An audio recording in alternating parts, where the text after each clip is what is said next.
my goodness. And there it is. Wow, get the spin to go.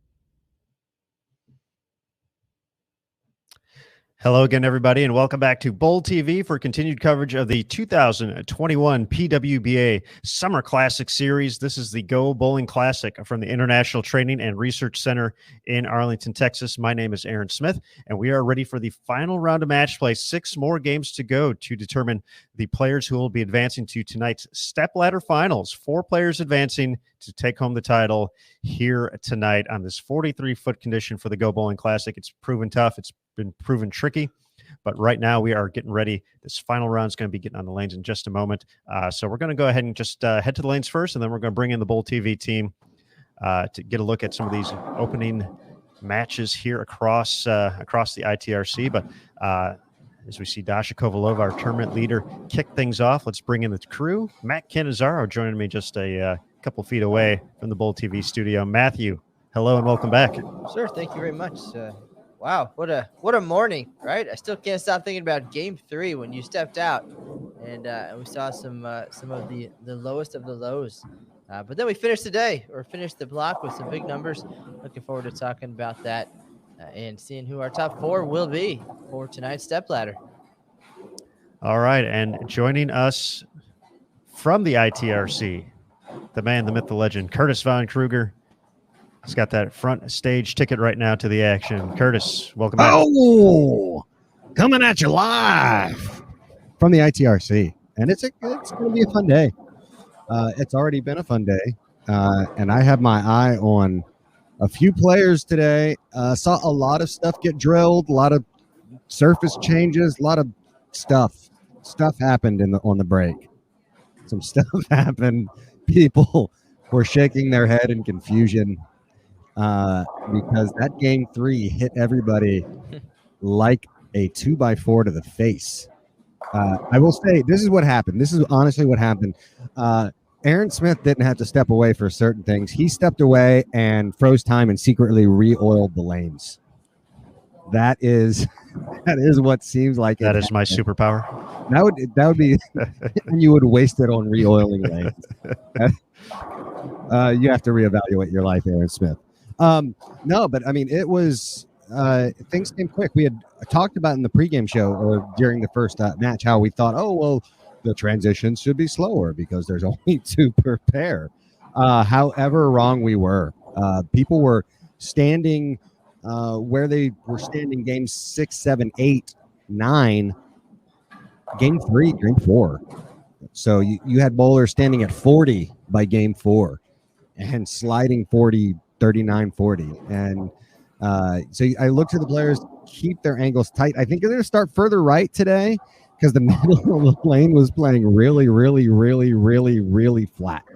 I think you guys could have noticed that as well, which gave the appearance of things being super tight down lane. But the balls were just having really a lot of problem either skidding through the mid lane and just not coming off the spot, or they would just take off early in the fronts and just never have a chance. So I saw more 2-8-10s than I ever want to see again. It was an unhealthy amount of 2-10 combinations. And looking at the scoring pace, we're talking about 12 of the best bowlers in the world here. On this 43-foot condition, a total of 4 averaged better than 200 in that 6-game block, with the high total being at 1253. So not even a 210 average out there for those 6 games we had earlier today. But the player who put up that 1253 also posted a 5-1 record to go on top of their overall total to kind of build up a lead here heading into the final 6 games. Dasha Kovalova plus 432, sitting in second place right now. Birgit Norreichs, we see her as well on our featured pair, plus 257. So If this seems familiar, it should, because this is what Dasha did at the Louisville Open on her way to the top seed and eventually the title. She started just to kind of gain traction, get more comfortable, and start to run away from the field to earn that top seed. So we might be seeing, once again here on the PWBA Tour, Dasha kind of following that same trend that we saw just in way back in June. So we'll see if she can keep that going. Julia Bond currently in third place, plus 249, so just 8 pins back. Diana Zavjalova, plus 244, your top 4 at the moment. The first player out, Verity Crawley, is 39 pins back at plus 205. Valerie Bercier at plus 186. Jordan Richard, plus 160. Shalyn Zolkeefli, plus 125. Rocio Restrepo, plus 102. Lauren Pate, plus 98. Daria Payuk, plus 41. And Sydney Brummett, plus 26. So 180 bonus pins still out there. 6 games, 30 apiece. I hope that math is right. So there's still opportunities to gain pins, but we saw how tough and tricky they were. We'll see how the adjustments work out in this final run to the stepladder finals. Look at how far Dasha is starting right. I mean, she is hitting 8 down lane and really straight. So that is definitely a very big difference here. And Birgit Norix Birgit Norix and Diana Zavjalova, an early important match for both of those players. Only 13 pins obviously separating them, and they are right now in the thick of it, both on the television show or the stepladder final. You can check out those live scoring, and you can also check out the standings at pwba.com, see where all your players are falling.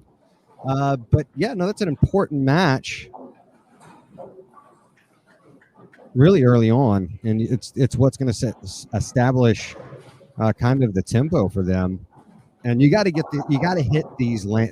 this pattern early, as we've seen, because when that transition hits, you're just going to be slugging it out for your life. So get all the pins while you can, because you never know when it's that transition monster is going to hit. So Veronica, in our chat here, who's your top 4? Dasha, Diana, Verity, and Julia. I guess is in that order. That's a strong show. So who do you got for your top 4? Who do you think is going to make it? And I'm going to put you on the spot, Aaron Smith. Yeah. Because we are paid to have opinions, right or wrong. Who do you got in the top 4? Well, first and foremost, I'm going to go out on a limb and say Dasha is going to make this show. You are a prophet, sir. It's a bold proclamation, but yes, Dasha Kovalova going to earn a spot in the top 4 here. I think if Birgit gets off to a good opening game here, we saw her have she put herself in a tough position. She started the block in second, dropped all the way to 8th after just one game. That's how tight everything was. After that, after those first few games and just some low scores, and you mentioned people were able to get score in the first game.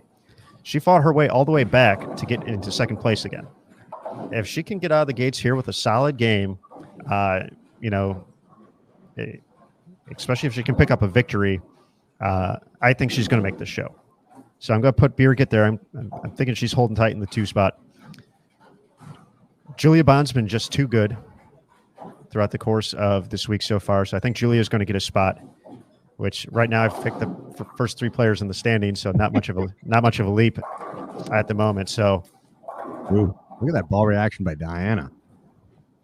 And I think the final spot is going to go to Verity.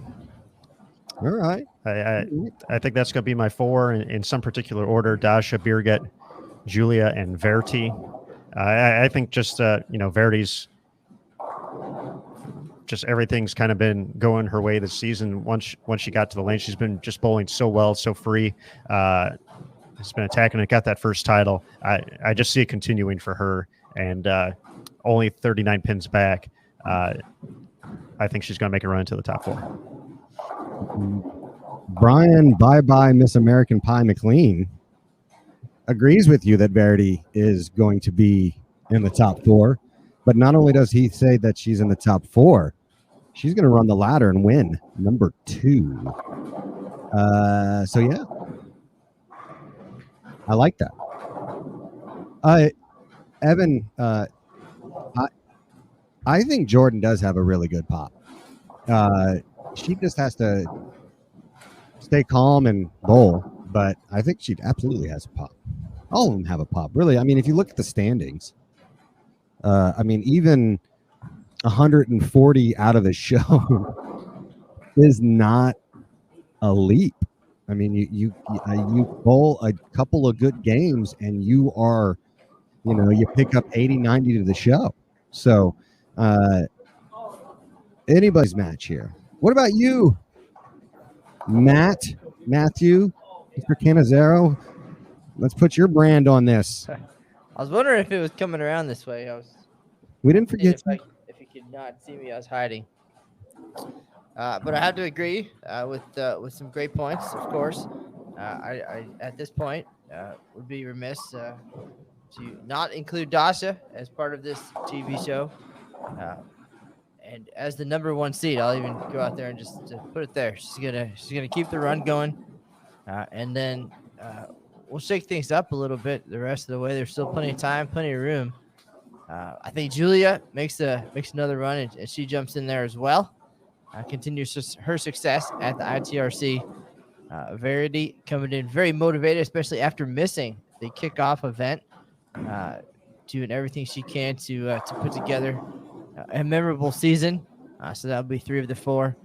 And I just think it's Valerie's time. I think it's time that she gets over the close calls and the almost, and she gets in there and wins a match or 2, and maybe even gets a chance to bowl Dasha for the title. Nice. So, yeah, Valerie is one of those players that you feel like she's on the cusp. She also obviously is very talented, has had success out here, has made telecasts, and is definitely primed to win. So I like it. I'm gonna get crazy with it and say Dasha and Julia are 1 and 2. That is my confidence. I think Julia is able to bowl through transitions really well, and then I'm gonna say Verity, and then I'm gonna go with my off the wall pick and say Zulkifli is the 4th spot. Yeah,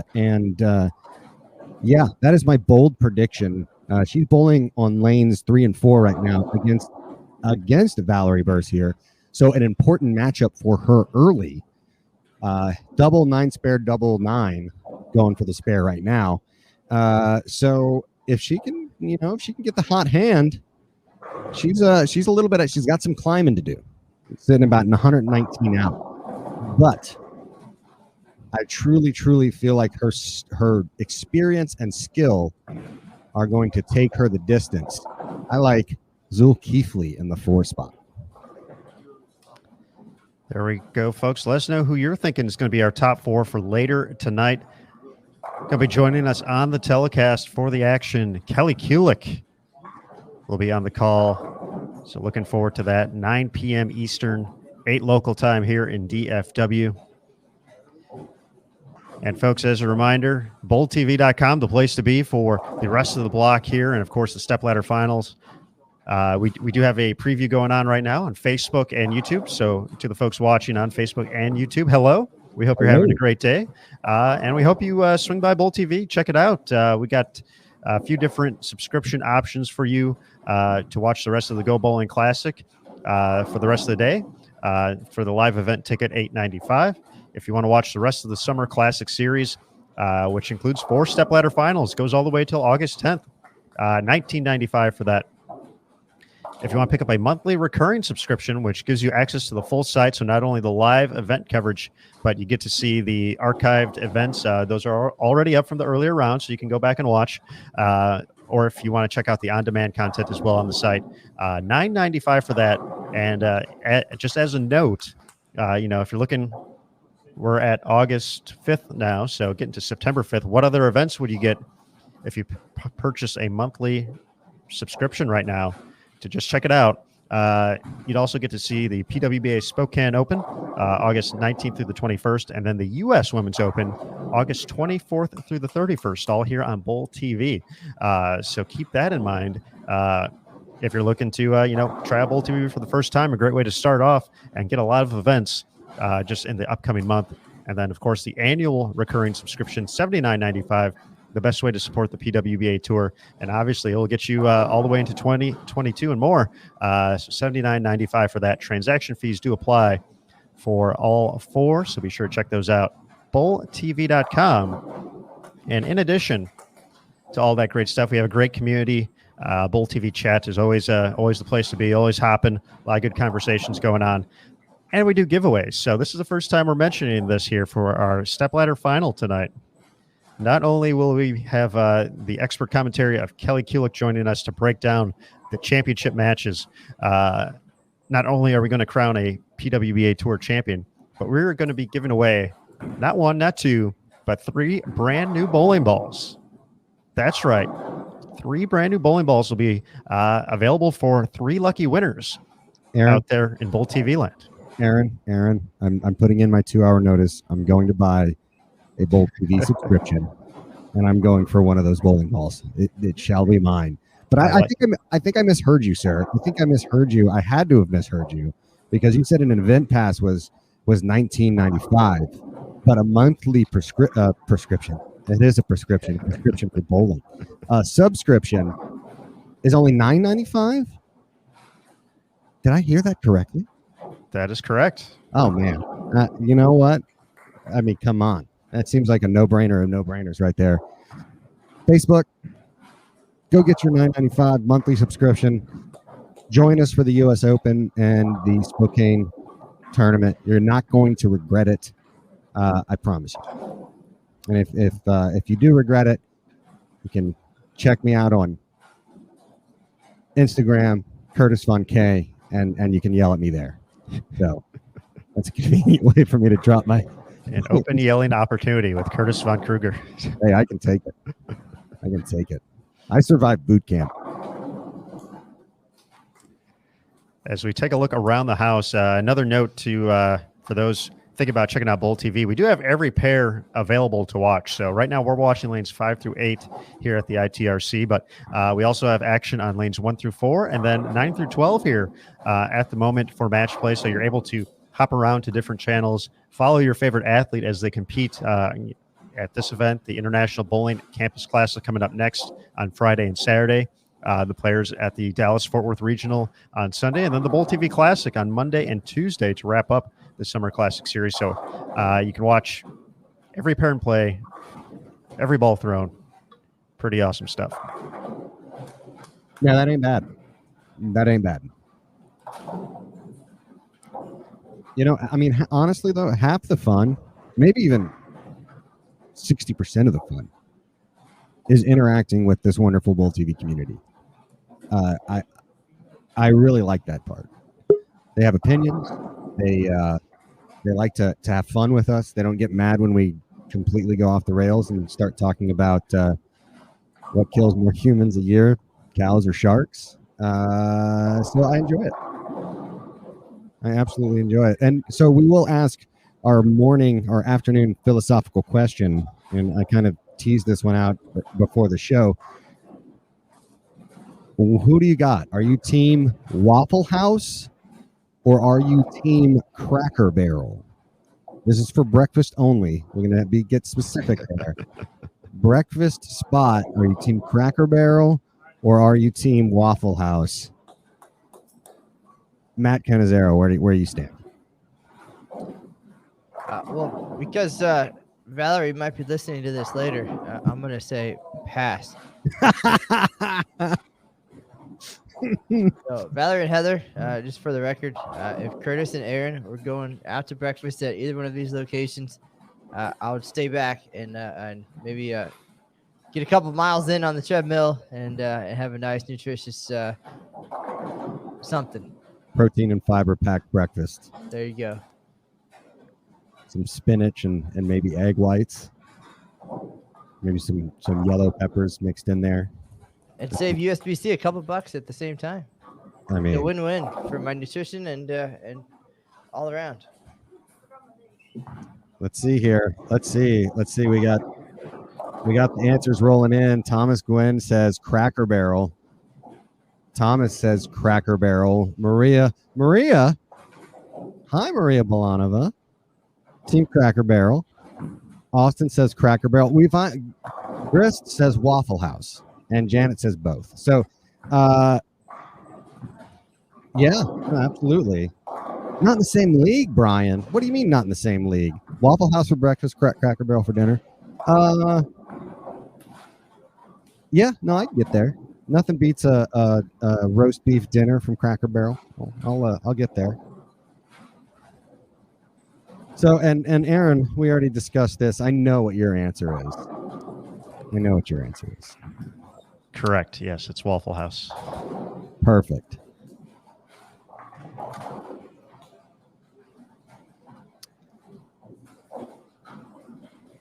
I'm going to go with Cracker Barrel.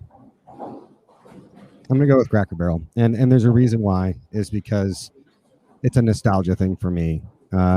When I was traveling the tour as a young man, or a young kid, I should say, and we were touring the PBA tour in literally our tents. Did you know that, Aaron Smith? I traveled across the country in tents with my parents.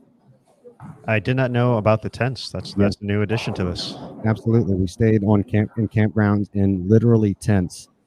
Cracker Barrel was our spot. We planned our road trips based off the Cracker Barrel map. So it's a slice of my childhood. So I'm going to go with the Cracker Barrel. But back to the action here. Lauren Pate with a late open really puts a hurting on her chances to win this match.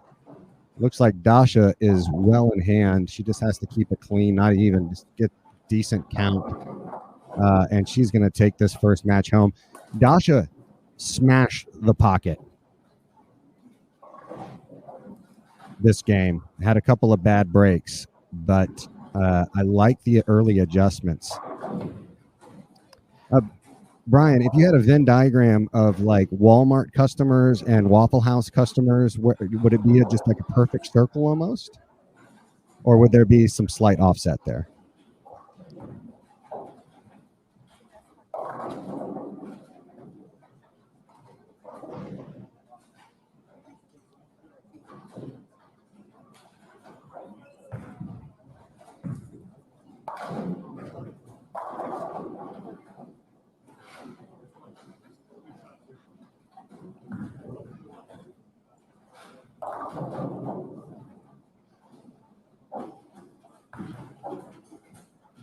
Pate's going to be the first one to wrap up here. 190, not going to be enough.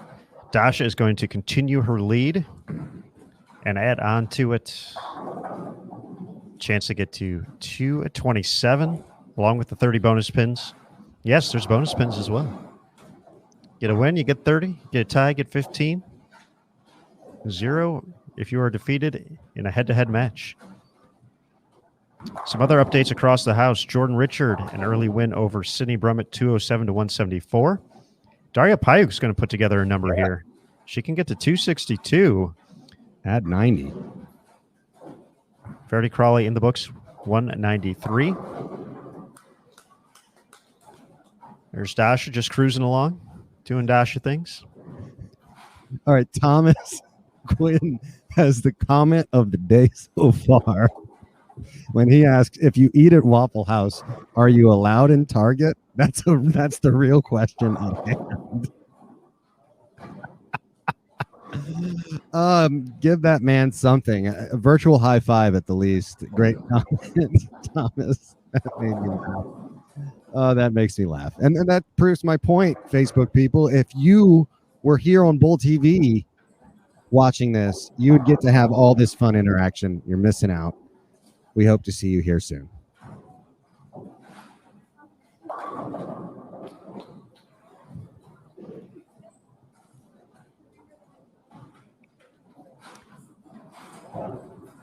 Strike to kick off the 10th for Diana. All but wraps up this victory here.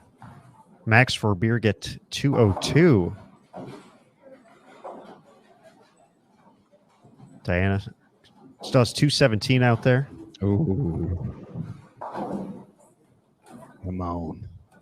Looks like Valerie Bercier is going to get the victory over Shalyn Zolkifli. Shalyn in the books with 198. Valerie working on a spare in the ninth. Can still get to 227. So decent count on her first shot. She'll lock up the win. Rocio, good count away from an early victory here in round 2 of match play against Julia Bond. Daria finished up with 251.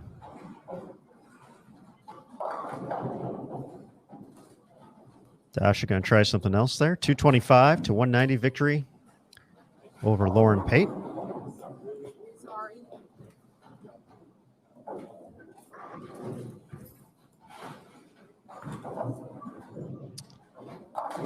We were talking about all you need is a game.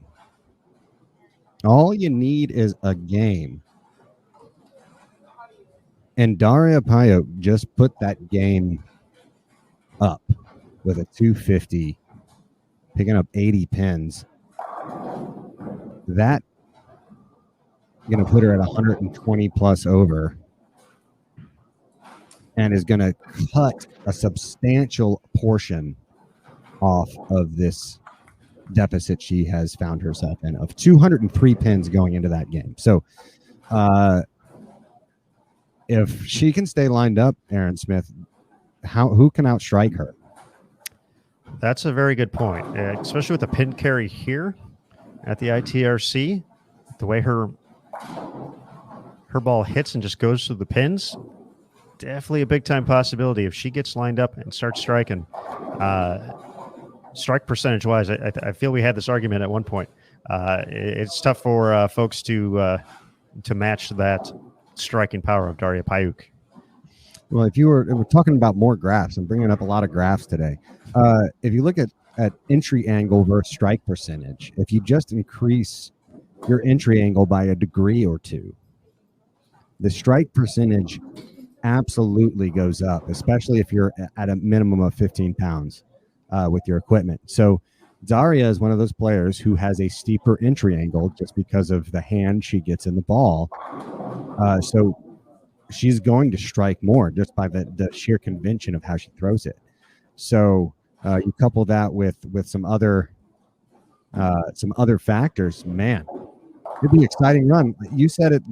She made that run in Tennessee where it literally looked like they re-oiled the lanes for her every time she threw a shot and then re-oiled them for everybody else when they took a shot. It was like they were playing on two different conditions. And it was just the way that she ended up matching up there. Obviously, the game 3 is going to be the test. You know, you can put that 250 up. How do you follow it up? Mm-hmm. That has been the tricky part throughout.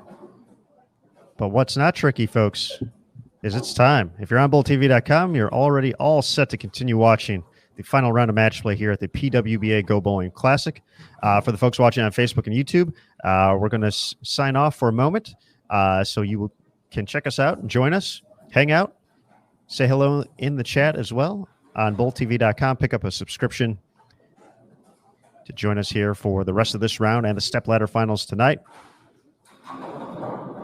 So, folks, we'll be back for Game 2 in just a moment on BullTV.com. And remember, on Bull TV, bowling loose here.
All right, folks, ready for game 2 of this final 6-game block.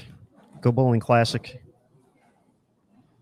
Looking across the house here, over on our PWBA 1 through 4 channel, you'll find Shalyn Zulkifli taking on Lauren Pate on 1 and 2. Diana Zavjalova taking on Julia Bond on 3 and 4. Staying on 5 through 8, we're going to see Rocio Restrepo take on Jordan Richard on 5 and 6. Valerie Bercier taking on Daria Payuk on 7 and 8. Birgit Norreichs against Sydney Brummett over on 9 and 10. And then on 11 and 12, Verdi Crawley and Dasha Kovalova. And taking just a quick look at the scores, we're still we'll get you that scoring update as soon as we have it. Just based off of what we saw, looks like Diana is going to jump from 4th to 2nd on the strength of her victory in 207 game. She defeated Birgit, who was in the 170s, so she's going to drop into that plus 220 range. Julia Bond can max out at 202. I don't think she was in position to get the victory. So she's going to stay right around that plus 250 mark. Potentially, if she didn't double in the 10th, it'd be a little bit less than that. And then no one from, we mentioned Daria already making probably the biggest move out of everyone. There weren't a ton of big games out there in game number 1. So her 251 picked up 80. Is going to move her up a few spots very quickly. But right now, those bonus pins, though, that 30. That's what it's all about.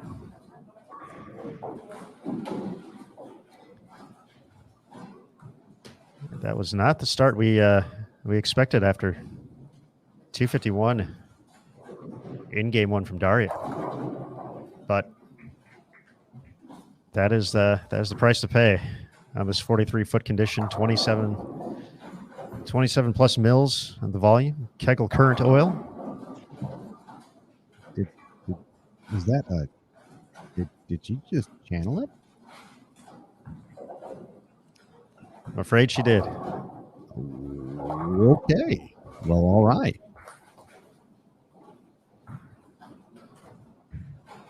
It's a good shot. If you're gonna throw it in the channel, do it in the first frame. And make the spare. And then make the spare. And then it's no harm, no foul. Might as well have left a solid 8.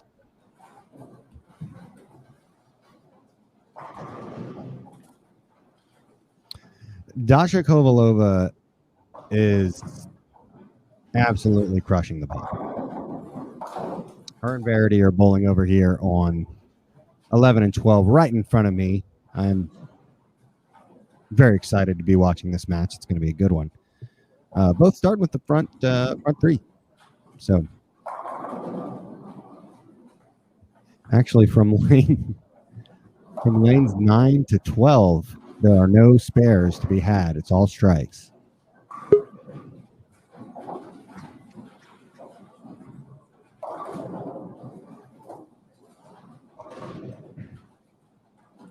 Birgit and Sydney over there on 9 and 10.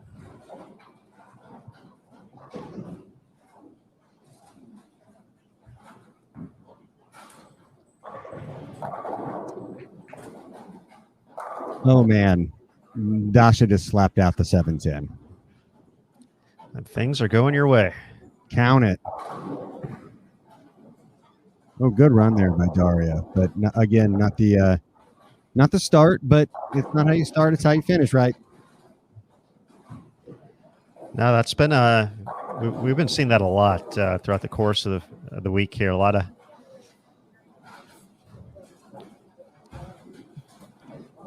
slow starts moving to a new pair. Yep. Pair-to-pair play is really tough. Absolutely, yes. This is a big match, though, for Daria early. Like a really big match. I almost say, I should say a must-win for her early. It's against Valerie. She just put together a really, really nice game.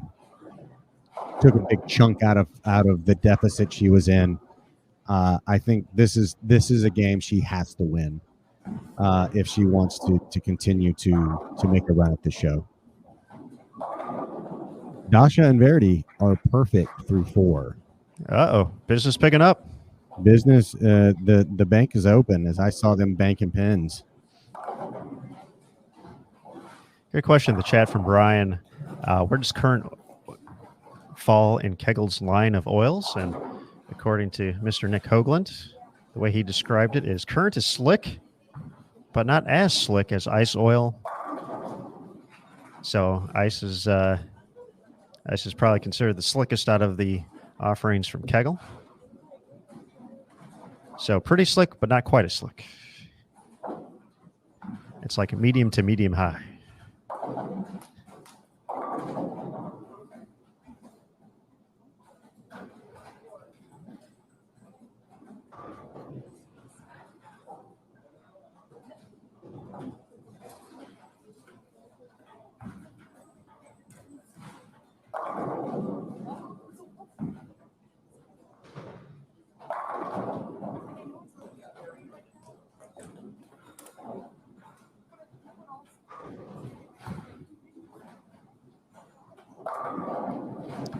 We do have a score update available after the first game here today, and continuing to lead, holding the top spot by more than 200 pins, is Dasha Kovalova, now 6-1 at plus 487, but also with a 5-1 record, and using that to her advantage. Looking at averages overall, she'd be a few spots down, but those wins paying dividends right now for Diana Z. 6-1. She's now at plus 281. 31 pins ahead of Julia Bond, who's in third, plus 250. And Valerie Bercier moves into fourth, plus 241. 6 pins ahead of Birgit, who dropped to plus 235. Verity Crawley in sixth, plus 198, 43 pins back. Jordan Richard, plus 97, 44 back. Rocio in eighth, plus 135. Shalyn, plus 123. Daria, with that big opening game, in 10th place, plus 122. Lauren Pate, plus 88. And Sydney Brummett is even overall. A good descriptor from Jason Thomas. Current oil is somewhere between Bernie Madoff and used car salesman in terms of its degree of slickness.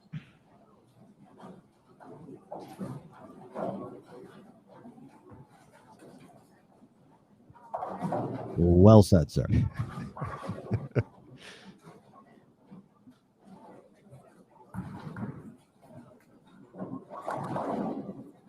Phenomenal as always from JT. Good stuff. I mean, that's why he's one of the best in the business. The godfather, if you will, of streaming bowling. Maybe people don't realize that Jason Thomas was an integral part of creating streaming for the sport of bowling and was ahead of the curve, man. He's a first ballot live stream Hall of Famer. Absolutely. So are you, Aaron Smith. No, if that were to happen, that'd be a highlight, career highlight, for one.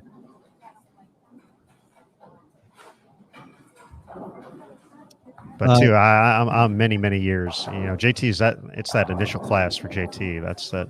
Oh yeah, he's opening class. Opening class. So first ballot. So I got some pioneers ahead of me. Some folks I got to tip the cap to. I don't know if this is important. I don't know if you guys are interested in this or not. You know, I mean, it may not be that important, but Dasha has the front six. Can I say it? I'm still not surprised. No, I'm not. Even on this, I'm still not surprised. Guess what pair it's on? 11 and 12. What else happened on 11 and 12? Let's see. That was Stephanie Zavala's 300. Oh, weird. And going way back, that's the pair that Jillian Martin shot 299 on back at the Kickoff Classic Series in January. It ain't bad. So what you're saying is there's a chance. So I hear you. I got you. The town is that way.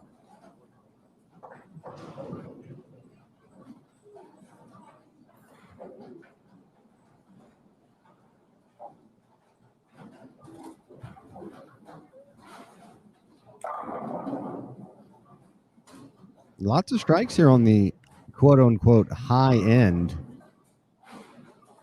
Although it's only 14 lanes, but there is still a high end. Although Dasha is in commanding control of this game versus Verity right now. Para opens quickly changed that matchup. And the 2-8. 2-8 from Dasha. Got a little quick with it.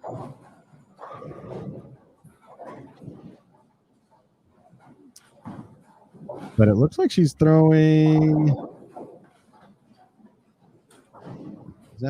Is that another kinetic pack platinum with surface? I think it might be.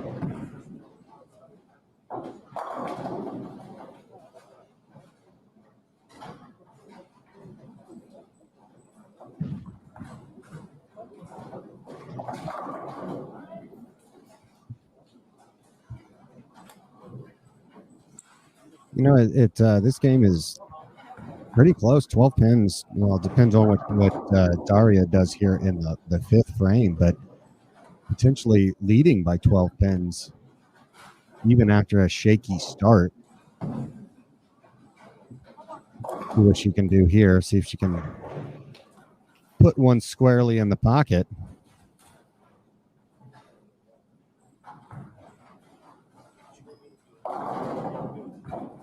And that one got up. That one got away from her. And you guys can see pair to pair. She had the berries and she was just a pair to her right. And just like you're bowling at a different bowling center.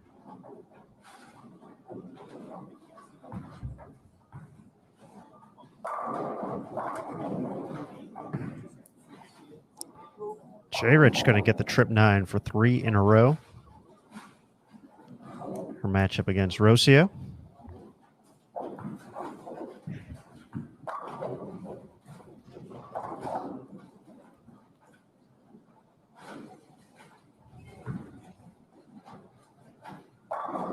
Some struggles for Julia Bond this game. 3 splits up on the board through 6 frames. She's matched up against Diana. It's clean through 5, so some early statements here from DZ to potentially set herself up for her second championship round appearance of the season.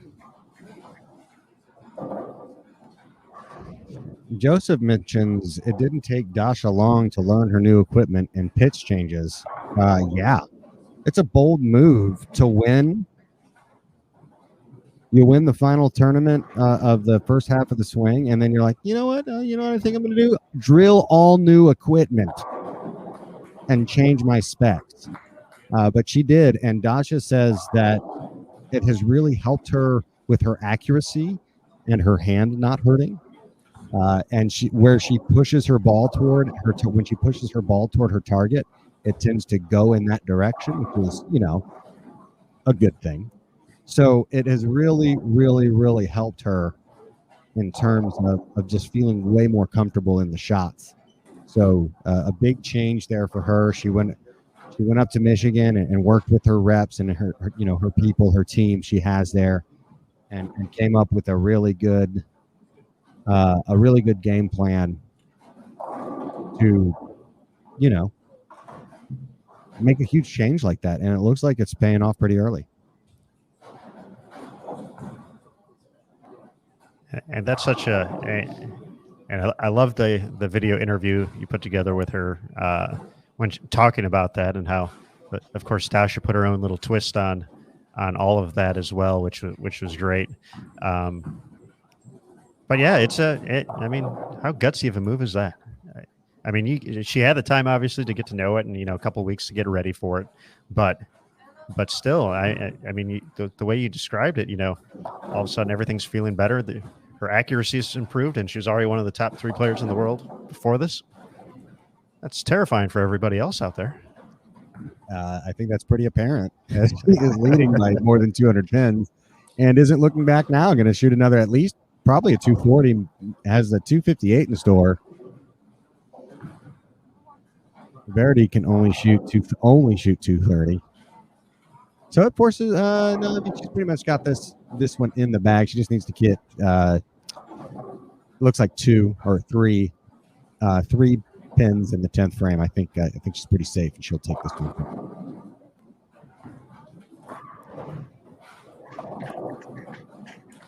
Over on 9 and 10, Birgit still gets a 266 this game in the matchup against Sydney Brummett. Sydney still has 226 available out there, though.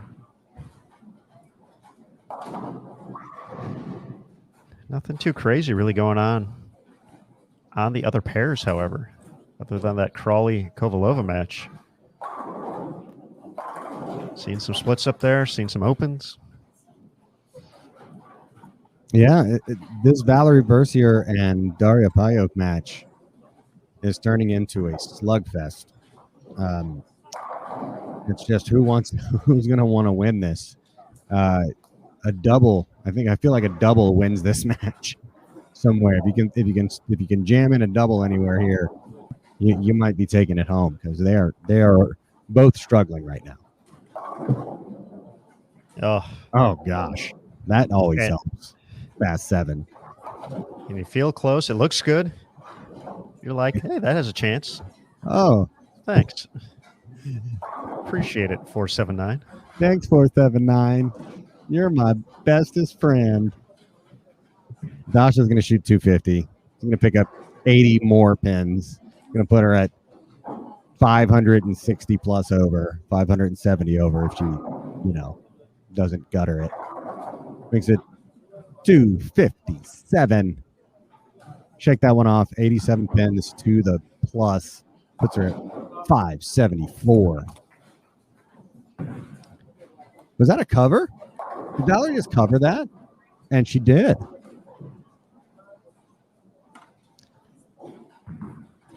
Big time conversion. That's a big spread. That's a big spare right there. I mean, it's very makeable. I mean, well, not for us mortals, but for these ladies, it's very makeable. And to make it in a big spot like that, that's pretty impressive.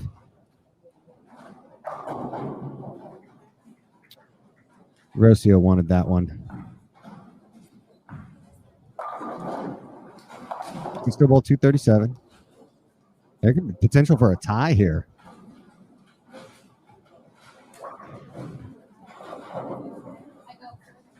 Somehow, some way, no ties through the first 7 games here of match play.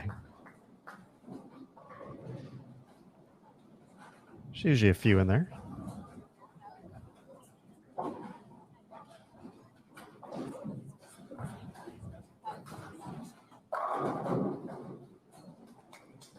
Great shot there from Daria, up 20. Yep. Those are the kind of shots she's going to need to make, and she's going to need to bail this one out, so to speak. She had the early struggles here, but has kept it clean since the 2nd frame. She has 220 possible, and picking up 50 pins picking up 50 pins, and then the big gain she would have against Valerie, who is currently sitting in 4th place. That's important. It looks like, and Birgit, that game is tight. Sydney can strike out to force her to get the first hit in the 10th. Actually, she just needs a double the 9 to force the first hit in the 10th by Birgit. And it will be a no-go. So Birgit just needs to stay clean, and she will take home that match.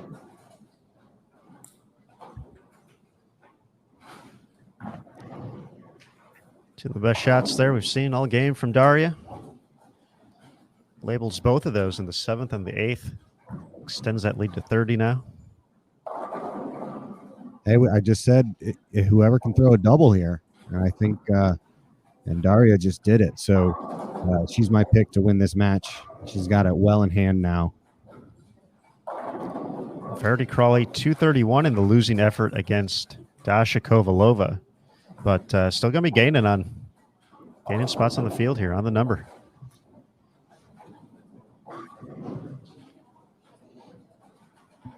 .479 made 10% of the time, according to Jason Thomas. The guy knows what he's talking about. That's by the pros, by the way. Just to be specific.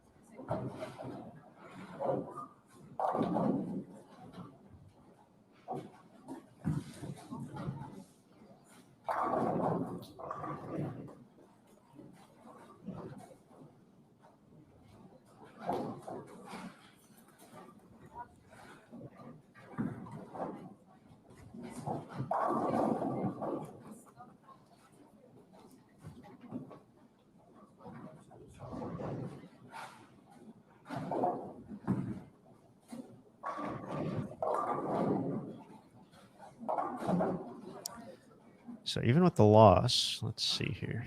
Let's make sure I pull up the right sheet. So Verity's going to get to plus 229. Valerie potentially giving some pins back. Birgit just won her match. She can bowl 230 if she strikes out, and so she's going to pick up at least. Well, right now she's at minimum in the 2 teens. So she's passing Valerie regardless of what's happening here, because she is only down by 6 pins overall. Julia Bond with some struggles on 3 and 4. Her max score 175. So Diana just needs good count, and she will officially lock up the win. So even if Julia strikes out, she's going to be losing spins. Daria, big shot for Daria right here, by the way. Should be down to plus 225. Big shot here for Daria. She needs this one to stay in control of the match. Uh-oh. Good shot. Oh, wow. From way downtown. Jams it in. She's on fire.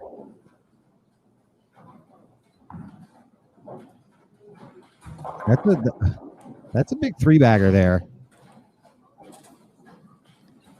Another, 220s out there after how these first 5 frames went.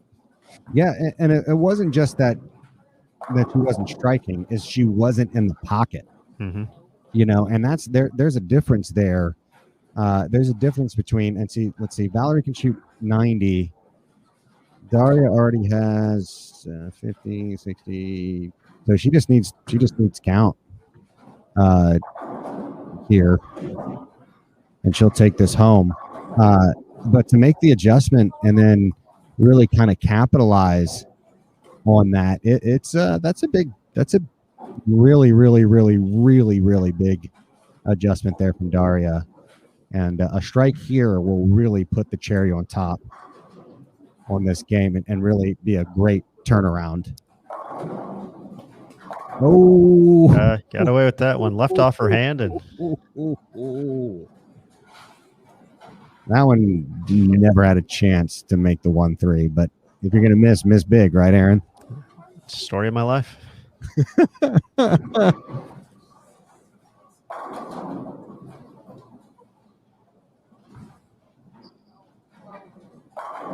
Story of my life.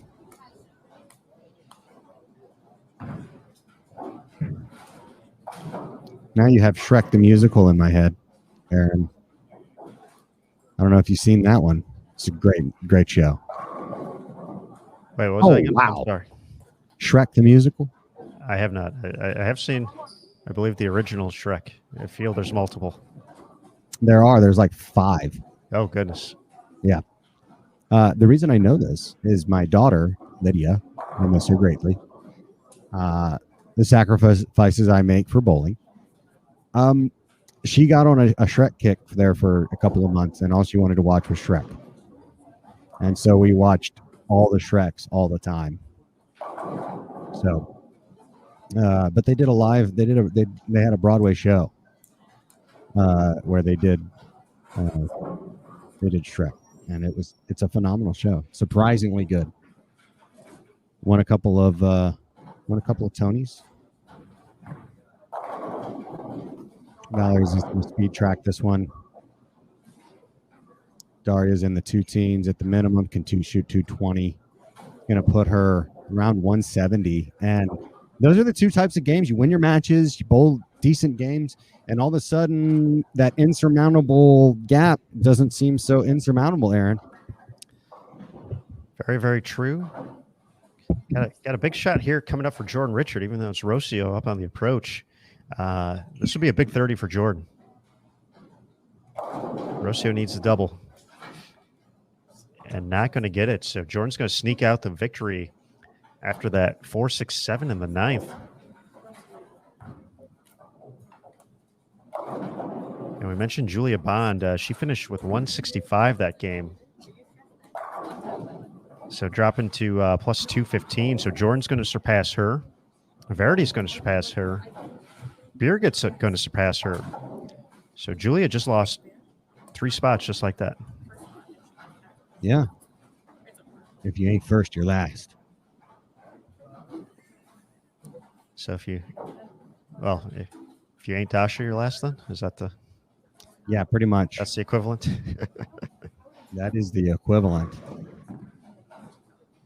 Hey, I'm going to go try to rustle up some interesting folks. See if we can get some different perspective here.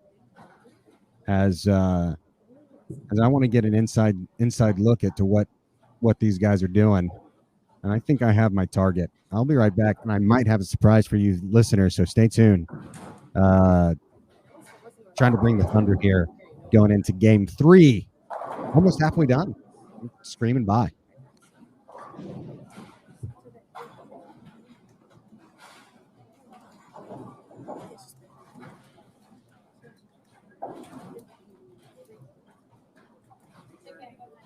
As we get ready for the start of game 3, I want to give a big shout out to Brunswick as a proud industry partner and supporter of the PWBA Tour. Brunswick has been a proven industry leader for over 100 years. For more information, check out brunswickbowling.com. We talked about bowling ball giveaway a little bit earlier today. One of those bowling balls during the stepladder finals will be from Brunswick. One lucky winner on Bowl TV later today is going to take home a Brunswick Melee Jab Midnight Blue. So a big thank you to Brunswick for their continued support. Hey, guys, I made a bold promise, and I am going to deliver in spades. This person needs no introduction, but Aaron will give her one anyways, and you'll like it.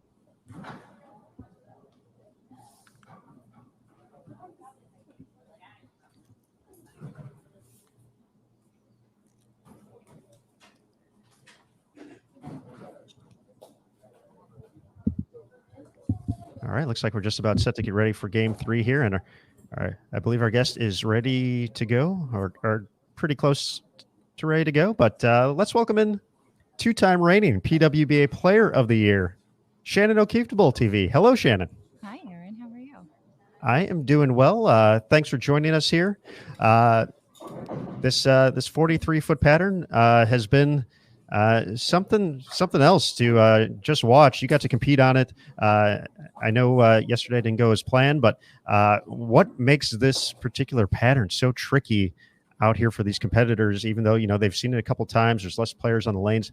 Why has this been so tough from pair to pair, game to game, with the adding in the, just the the tricks of the trade with the ITRC? Well, I think you said it perfectly. I think first and foremost, I think it's the ITRC. I think it's the, they're different lane to lane. I bowled here when it first opened and bowled here for like 7 years before I moved, and I still have all my training center notes, and all the lanes still play very similar to all those old notes that I had, and it still wasn't helpful for me. I just think that, especially with less people, there's less breakdown.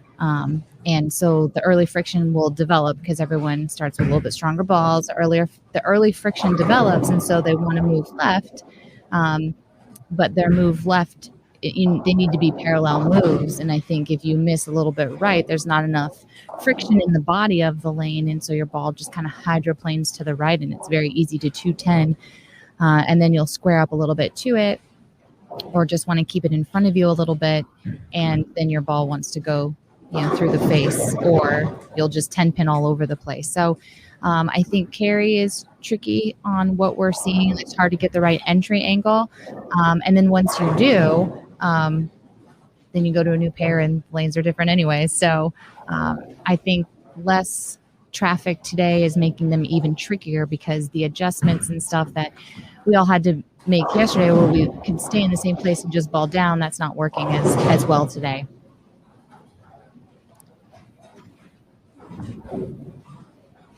Shannon, thank you for that quick rundown of the pattern, and kind of who've you been watching out there throughout the course of the day, as we've gotten, this top four is certainly not settled yet. Right. Outside looks like Dasha Kovalova is kind of starting to run away with it a little bit. Yes, she is. But kind of who have you been watching today? Who have you been talking to? What's kind of what you're seeing out there as far as who you like to watch, who might be the person to make a run here? Yeah. So really quick, I'll rewind to yesterday. I feel like I tried everything. I feel like I threw 15 different bowling balls, and everything did the same thing for me, and I just couldn't get my angles right. And then the last game, Brian's like, look, we've tried everything. You're in the right part of the lane. There's really no other place to go. Let's just try something a little different. And he's like, why don't you just get the ball out in front of you a little bit and get your hand around it? Just really increase your rotation. And I did that, and I bowled 230 my last game. And, it gave me a little bit of hold when I would get it left, where doing that earlier in the night, I would big four or go through the middle or anything. And then if I miss a little bit right, the extra axis rotation helped my ball to kind of get up the corner, get up the hill per se. And so that's what I walked out of here yesterday. At least I felt like I learned something. It may not have been ideal bowling, but I learned something. And so coming in today, definitely, I've been here since this morning. I watched Lauren play bowl. She's one of my kiddos, and, definitely rooting her on and watching her. But then, I'm watching because I think this is such an incredible opportunity to learn. And I'm always trying to learn and figure out, what can I take back home to be better at? And so the ones that I feel that are bowling the best are the ones that do have higher rotation. And that's Dasha. She's keeping it, pretty tight angles, but she's really getting her hand around it. It's like 85 degrees of rotation is what it looks like. It'd be interesting to see what it really is. And Birgit, she kind of gets her hand around it quite a bit. And I even feel like Diana's trying to get her hand around it. So to me, there's kind of a theme of the girls up near the top that are kind of starting to separate themselves. And it just kind of goes back to what I finally saw yesterday. It looks like the girls that are rolling it a little bit more today are the ones that are struggling a little more than others.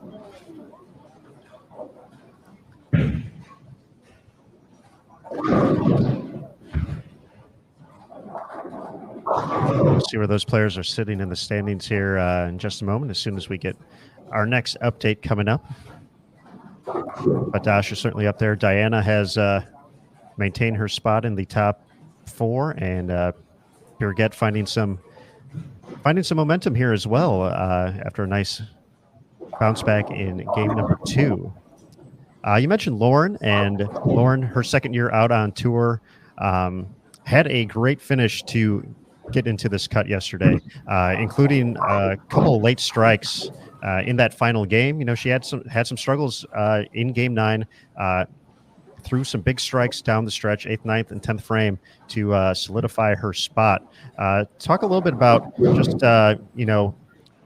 her journey here to the tour, and kind of going through those learning moments like that to find a way to perform in those situations. She's not a stranger to pressure. Pressure, I put that in quotes. I feel pressure is self-induced anyways, but she's not a stranger to those big moments and needing to perform. She's not scared of it. She has stepped up so many times when she bowled for me at McKendree, even though she's several years removed now. I'm not surprised to see that she was doing that. I was able to see her from afar. What's so nice about the training center is, all my kiddos are on the same squad as me, so I was able to keep an eye on them all night. And Taylor was right there as well, and she just hit a really tricky pair. 7 and 8 is tricky. But yeah, being able to watch her, I was maybe in a little bit better of a mood because I was shooting 230 the last game myself, but I knew where she was. I went back and asked Brian what she needed to do, and so I was able to watch her from afar, and it just makes my heart just beam to see these kids that I just love more than they could ever imagine step up in those moments and just do it. And it's one of my favorite things, and to see her doing it and being proud of herself, because I think that's the biggest thing. Everyone, when you're struggling, it's really easy to get down on yourself and beat yourself up. And then when you do something great, sometimes people will make a comment, like, oh, finally, I knew I could do it every once in a while. And just to see her proud of herself, I can only imagine that's what a parent feels like. I just say that I'm her second. I think she was supposed to be my kid. I tell her that all the time.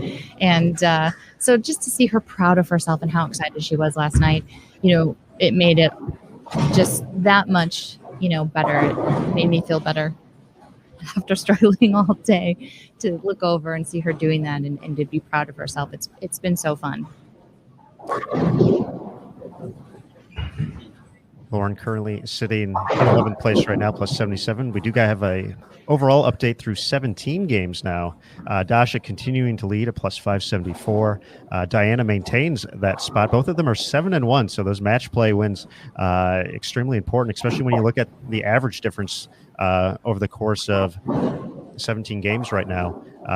Dasha obviously out averaging everybody too, but Diana taking advantage of those wins to put herself in second place right now, plus 325. Birgit moves into third at plus 285. Jordan Richard now back into the top four at plus 239. Verity Crawley 10 pins out at plus 229. Julia Bond drops to sixth at plus 215. Valerie Bercier plus 210, 29 out. And then Daria Payuk at plus 170.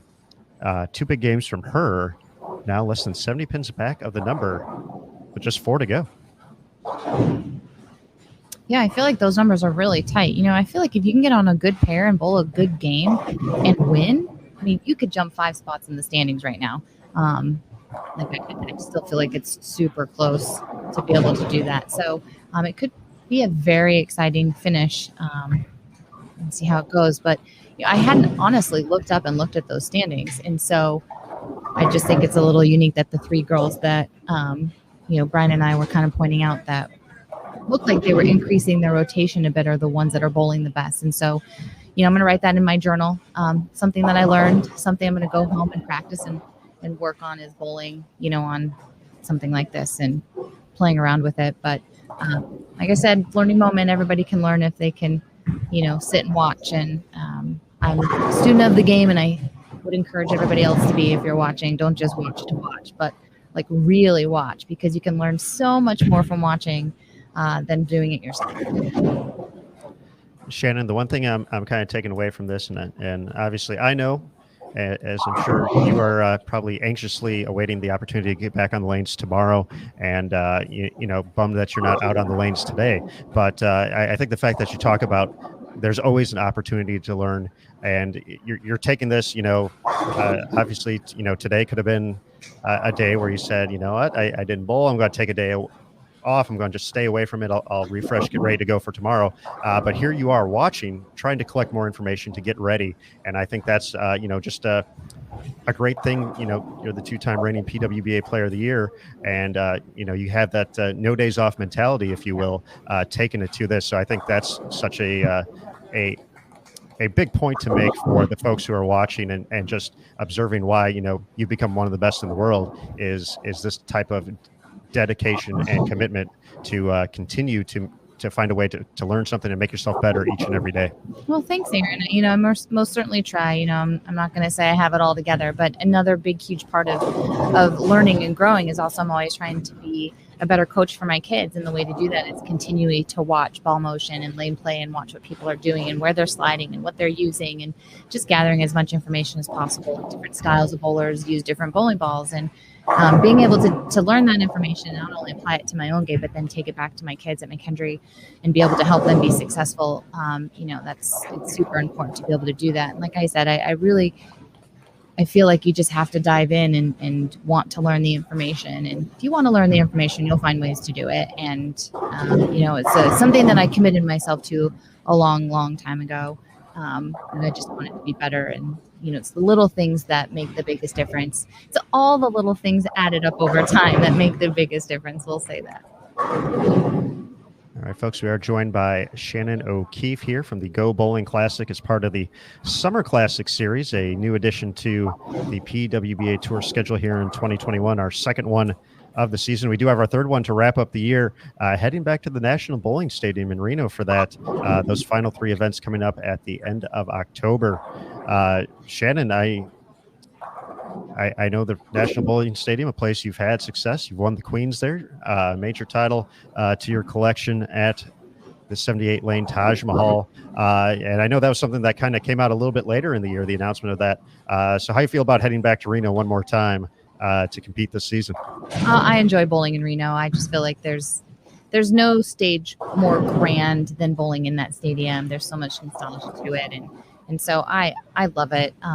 The very first junior gold ever, I believe it was, I don't remember the name of it, Junior Olympic Gold, because they used to call it Olympic Gold, was in 98, and it was at the National Bowling Stadium, and that was the first time I ever bowled there. And I remember walking up to it thinking, what the heck is this building? And then walking inside and just being in awe of it, and being able to hear the pins crash and echo kind of through there is, this always had a warm place in my heart after that. And, being able to be successful in that building on top of it, helps. But I'm excited. It'll be fun. It'll be a really great way to cap off, I feel like already another good season and just continuation of my career, and watching, all these other girls, especially the young ones, start to build their career. It's pretty awesome. So, I'm excited about it. Halfway through Game 3, final round of match play here at the 2021 Go Bowling Classic. Taking a look at live scoring around the house, it's, we kind of talked, Curtis had kind of mentioned, the Game 3, Game 4 transition kind of hitting and how folks are going to adapt to that. And, just looking at the scoreboards, it seems like that might be creeping up a little bit right now. Seeing a few more splits out there, a few more open frames. A couple players starting to settle in, though. Julia Bond being one of them here on lane 7 and 8. She's looking for her fourth consecutive strike after an open in the third. And we talked about how much. She's going to catch a break there, and you gotta take those as they come. But we talked about how quickly you could jump or fall in the standings. Julia, unfortunately, having that fall out of the top 4, looking to bring things back here, get a win, and get herself back into the mix with 3 to go. We'll gladly take that strike, as sometimes they're hard to come by here. Yeah, look, there's beggars can't be choosers, right? Like when scores are low, you'll take everything you can get. It doesn't matter how pretty it is. You take it. Now, Shannon, we've been talking a lot about the ITRC and its characteristics, and obviously, it's a training center for Team USA. It's the home of Team USA. But it has a lot of cool gadgets too. Yeah. A lot of cool gadgets and a lot of different ways to train. For you specifically, when you come out here for Team USA training camp, or if you happen to be in the area and just, want to work on something on your game, what's the coolest thing you like about this facility that you can use to your advantage to help your game specifically? Well, there's multiple things. For the longest time, I felt like I was kind of the guinea pig that got to play on everything. But there's multiple things I really like. I really like the video feedback. You can bowl, and there's TVs mounted on the back of the wall. So you throw a shot and it's on like a 25-second delay. It's one of my favorite things. It's what I used all the time when I lived here and worked here.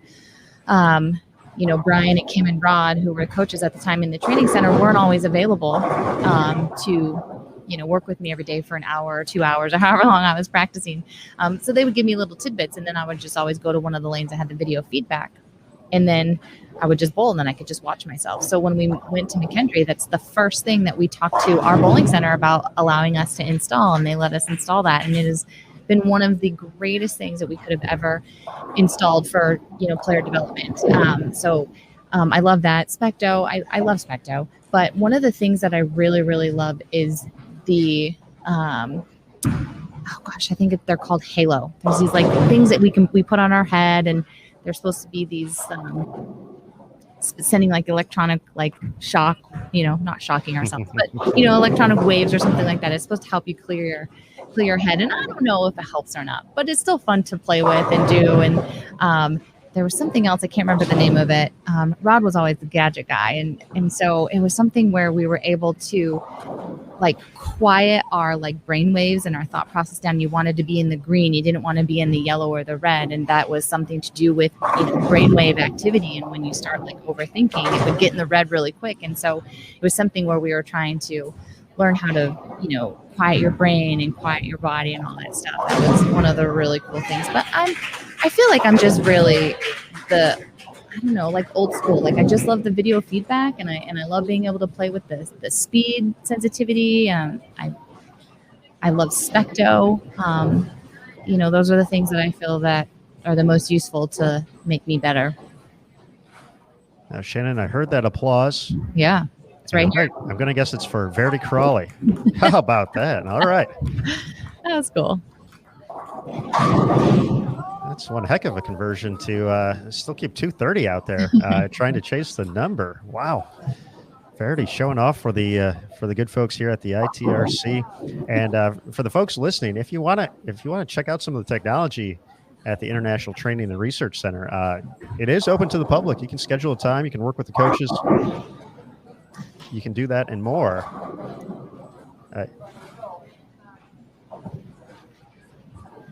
So be sure to visit bowlingitrc.com and set up a time.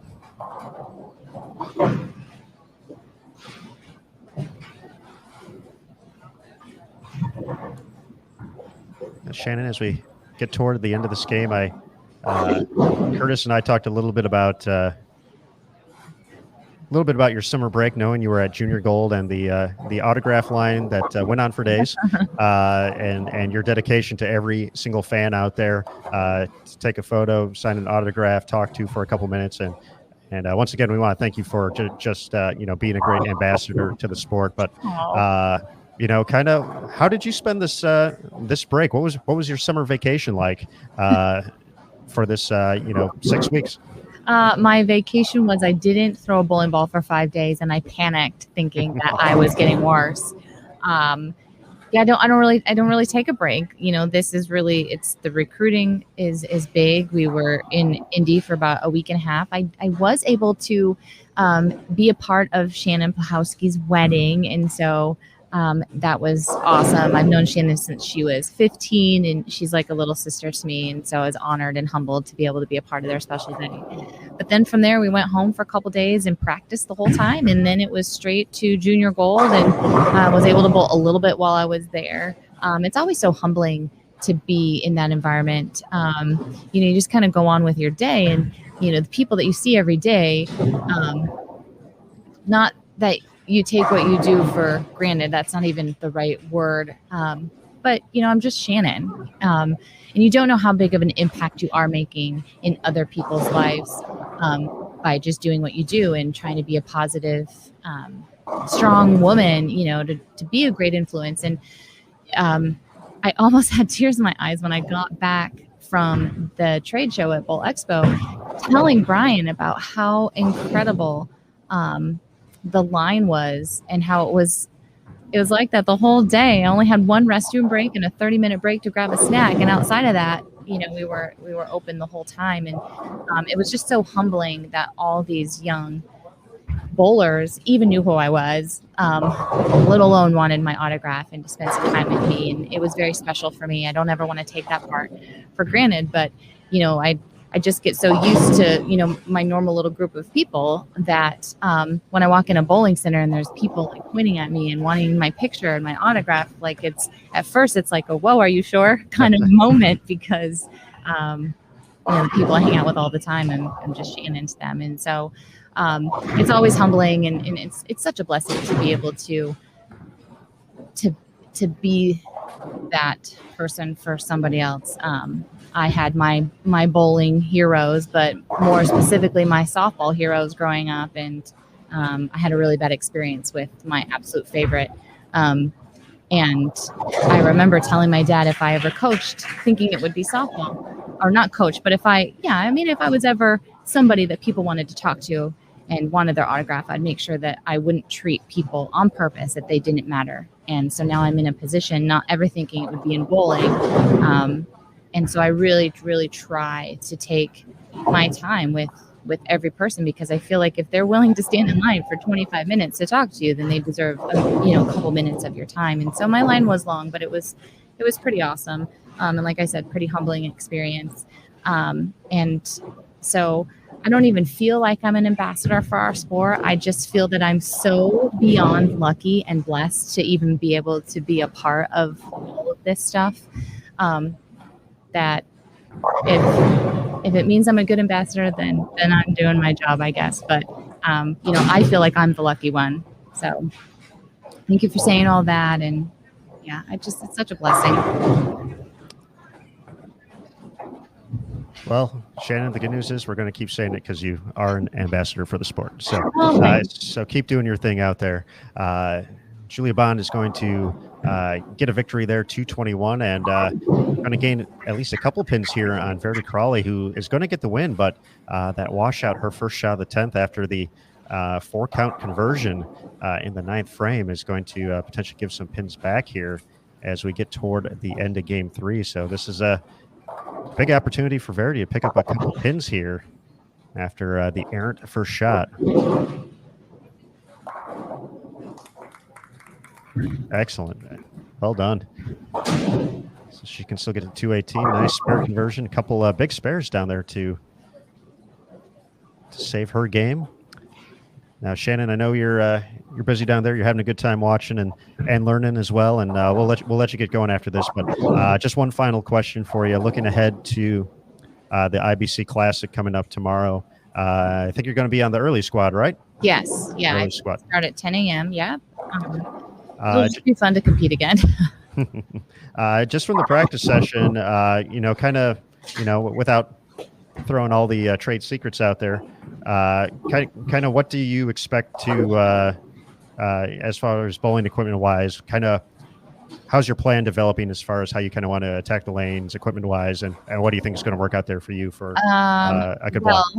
What looked the best for me in practice, now it's practice, and there's been a whole 2 days of a different pattern laid out, so we'll change it a little bit, but what looked the best for me was my good old trusty GB3 with a lot of surface on it. And it's 38 foot, so it's a tricky distance. It's not short, to where urethane's in play, or, you can play up like 4. It's not short like that. But it's also, not super medium. So I feel like I had to create hold with a little bit of angle towards the gutter, but there's not unlimited hook. So I do think that it could potentially be a little tricky. But goodness gracious, I'm just going to try my little heart out to just control the pocket, which is something that I failed miserably at yesterday. So I'm just going to try to control the pocket and focus more on just controlling what I can control. I definitely got wrapped up in my frustrations a little bit. Was a little bit disappointed in that. And, so for anybody out there that's watching that feels that, sometimes they mentally struggle and they just don't have it all together, me too. So we can all relate and we all go through it, but it's recognizing it and being able to turn it around. And so I'm just excited to kind of get back into the groove of competing and hoping that I can just get back into, my process of competition, the way that I have competed the best and most successful over the last couple of years. So we'll see. I don't know. I feel like any time that I've, said, well, hey, I think this is what I might be doing. And then I try it and it's absolutely terrible and it doesn't work. So I feel like that's a trick question, Aaron. I feel like I could get in trouble mentally if I answer it with too much detail. But what I saw on practice day is stronger bowling balls, symmetrical bowling balls, and creating a little bit of shape towards like 4 or 5 down lane was what looked best for me on practice day. So we'll see. All right. Well, we'll be excited to watch it unfold right here on BowlTV.com. Shannon, we'll let you get back to enjoying the bowling out there. And thank you as always for your time and everything you do for the sport. All right, guys. See you later. Thanks, Shannon. All right, folks. That was 2-time reigning PWBA Player of the Year, Shannon O'Keefe, joining us here on Bowl TV. So big thanks to Shannon. She'll be back on the lanes tomorrow, 11 a.m. Eastern, 10 local time for the International Bowling Campus Classic. And as we get ready for game number 4 coming up momentarily,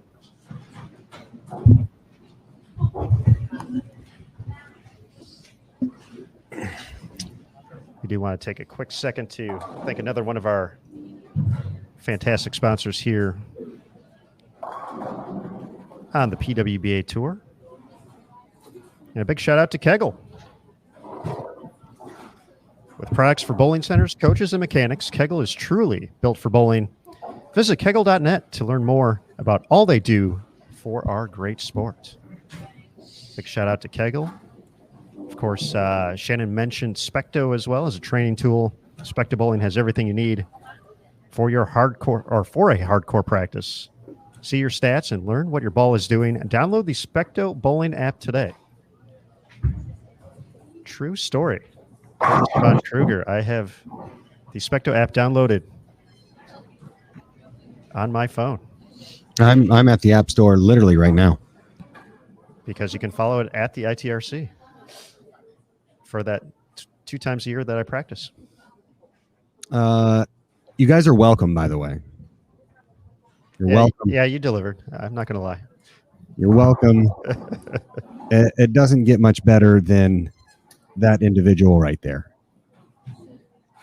Just in general, her knowledge of bowling and just being a lovely person.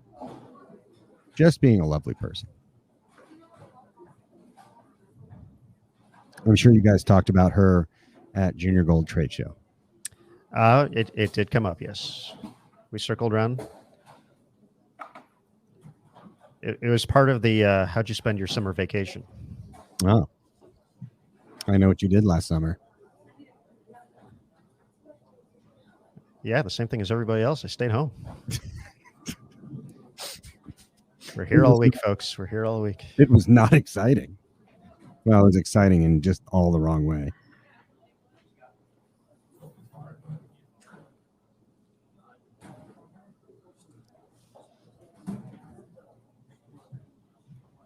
We've hit this awkward moment where there's no sound of pins crashing anywhere, and I don't know what to do now, Curtis.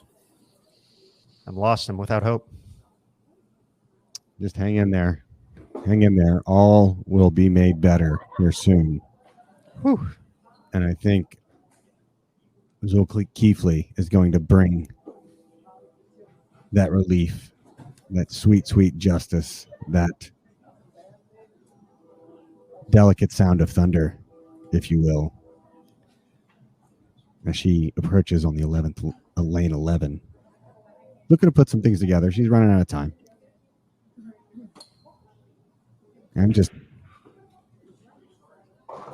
Okay, there it is. There it is. There you go. Okay, I heard it. I heard the train as well, but yeah.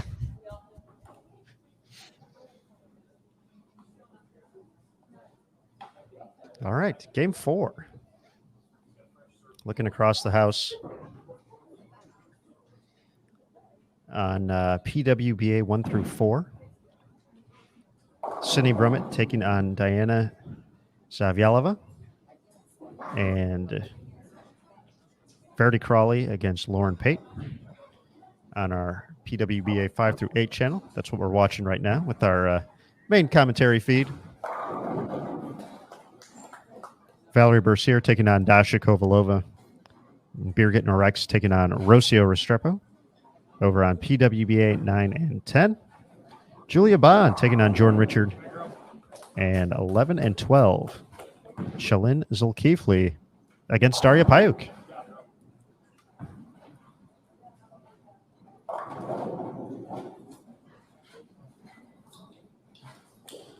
Daria kind of took a step backward there.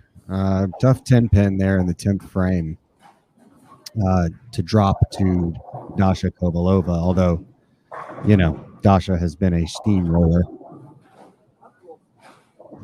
But here's an opportunity to get back to her winning ways. She's put together a pretty nice set so far today. But she's going to need a couple big ones now if she's going to top this runoff that she's trying to make.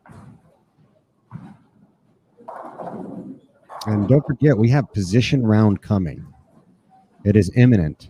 It is approaching. It is upon the precipice of this tournament. And a lot of things will be decided by that all-important, may I say, my favorite type of game, the position round. Let us go. Let's go.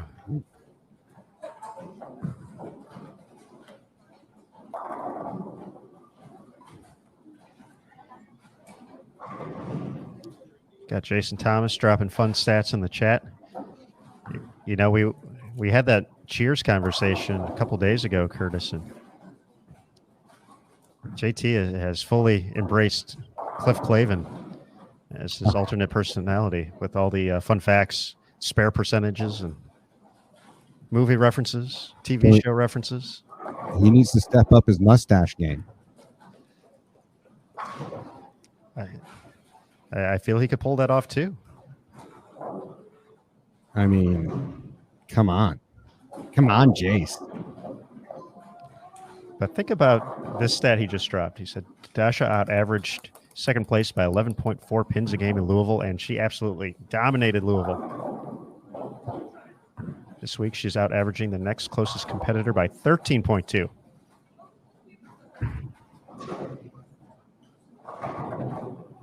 On a whole another planet right now. Yeah, she's in a different stratosphere. But if you were to ask Dasha if she's a good bowler, she would probably say no.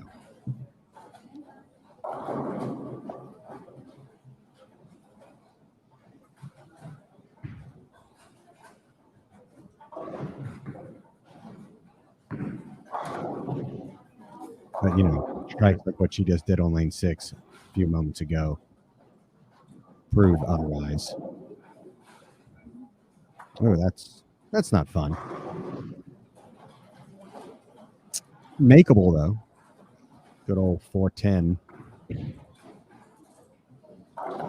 That ball's got to get real skinny on the side of the 4. Send it flying. I'll wait in anticipation.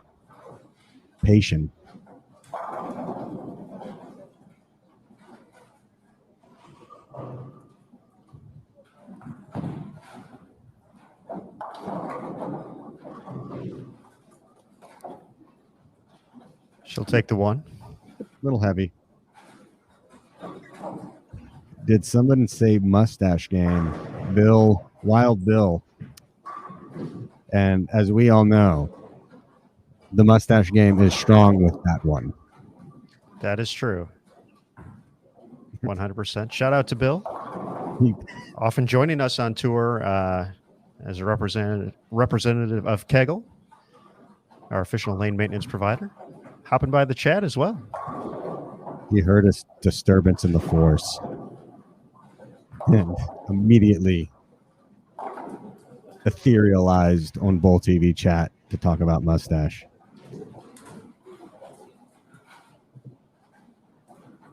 Wish your mustache was here, Bill. Always a pleasure to see you. And hopefully we'll see you real very soon.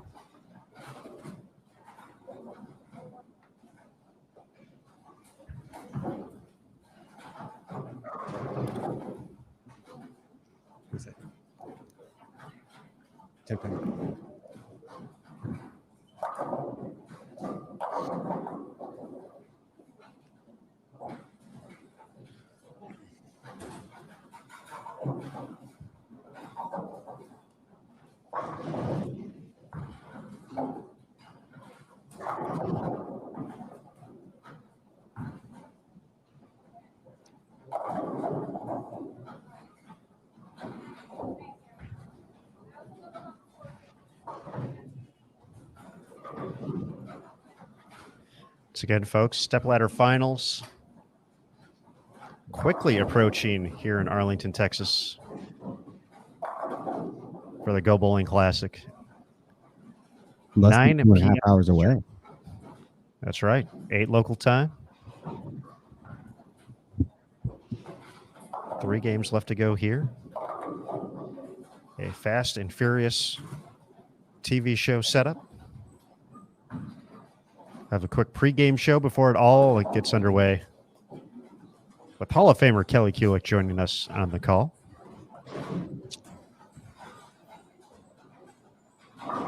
Looking forward to those knowledge bombs she's going to be dropping all show.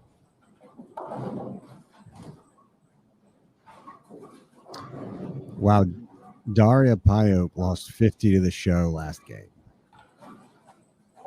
50. She was 69 out, and now she's dropped substantially. 124 out.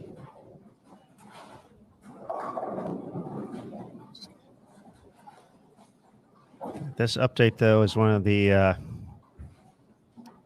wackiest and wildest I've seen in a while, Curtis. Dash is up by 300. That's not necessarily the wild and wacky part anymore. We're getting used to that. She's at plus 592, 8-1 overall. Diana Z holding on to second, plus 292. And then this is where it gets really fun. Between third and seventh place, they're separated by 10 pins. 10 pins separates third from seventh. Jordan Richard currently leading the way at plus 274 for that third place spot. 1 pin ahead of Verity Crawley, who's now on the show, with plus 273. 5 pins back is Birgit Norreichs at plus 268. Julia Bond, 7 back of the show at plus 266. And then Valerie Bercier at plus 264, 9 back of the show.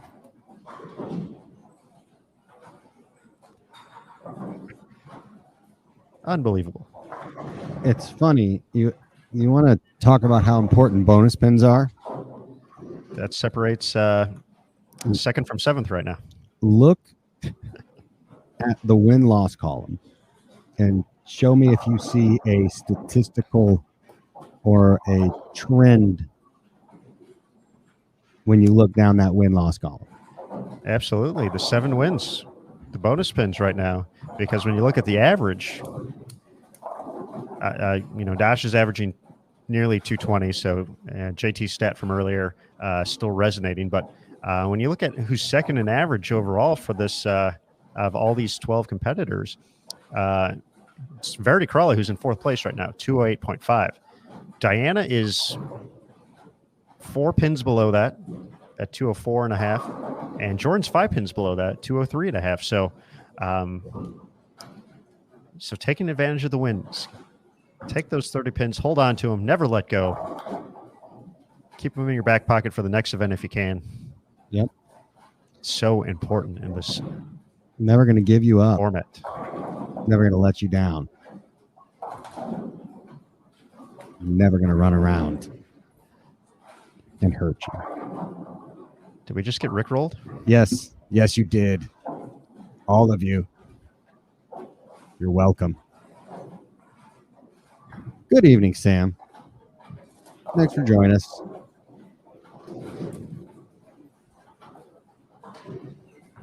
We are all friends here. Shout out to Sam. He was Matt Canzaro's right-hand man at the Open Championships over the past couple of months. So, Sam, hope you're doing well.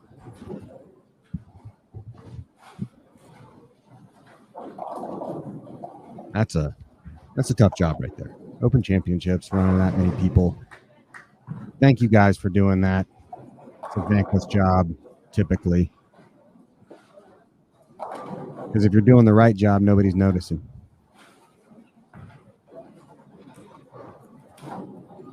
So thank you, Matt. You the real MVP. You're the one, Wyatt. Stepladder's top 4. Skynet.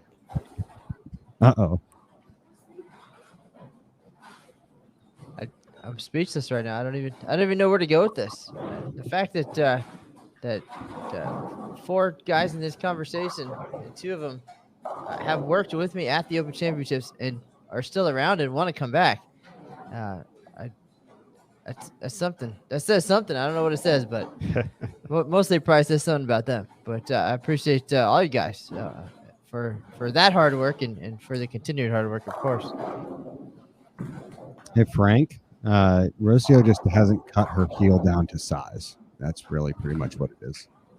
It's just a large heel that she didn't cut down. It's on the bottom there. I mean, it's just a standard heel.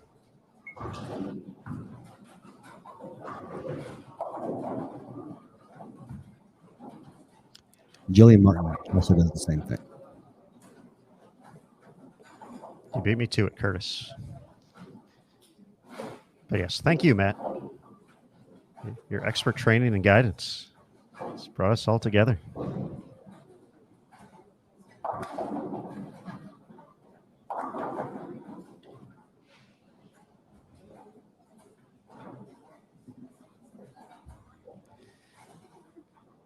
Curtis, you mentioned Shalyn Zulkifli needing to start putting together some strikes and make a run here. She has 4 in a row after sparing the first on 11 and 12. Yes, she does. Jordan Richards striking a little bit on 9 and 10 too. Actually, a heck of a matchup so far between her and Julia Bond. As they get into frame 6. Ooh, yeah, that's an important match right there. That might be the match of the. This might be the match of the game so far across the house. Is that matchup right there? Yeah, I think we should head over there. Let's head over there. That sounds good. I mean, I don't want to be selfish. I have the front row seat, so.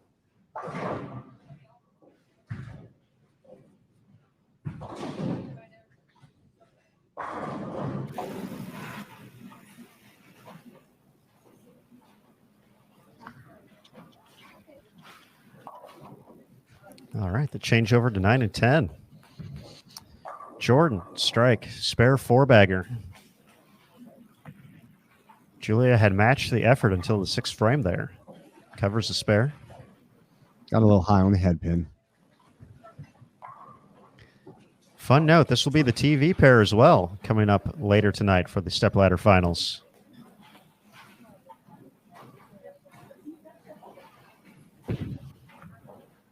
(9 p.m. Eastern right here on Bowl TV.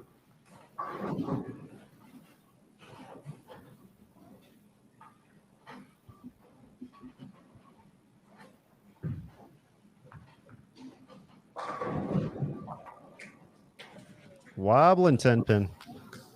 Not going to tumble, though.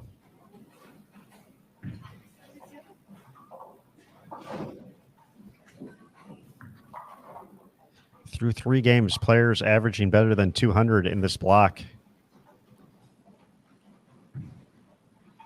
We got 5, led by Dasha Kovalova. 670 for her first 3.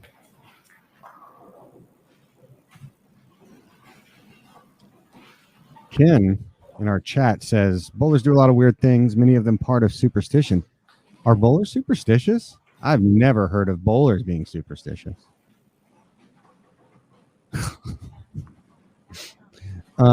To that, let's ask a question. What is your biggest superstition on the lanes? I've heard some weird ones out there. A lot of weird ones. Danny Wiseman wouldn't use certain balls if they had certain figures or certain characters in the serial number. He's superstitious about that. So I'll throw that one out there. What's the weirdest superstition you've heard of on the lanes? Continually checking gaff tape? Oh, this is a different type of thing to do on the lanes. Okay. Hey, don't get between me and my gaff tape. I'm a gaff pro.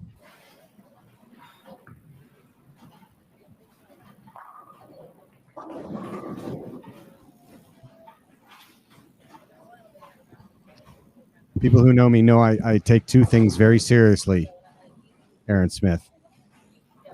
That is gaff tape and wrapping cables. Very true. I'm surprised you still put up with me after knowing my proficiency in both. You get a pass. You get a pass. I don't give those out easily or lightly. But yes, I am a little neurotic when it comes to wrapping cables. There's a right way to do it. I mean, just long and short of it, the right way to do it.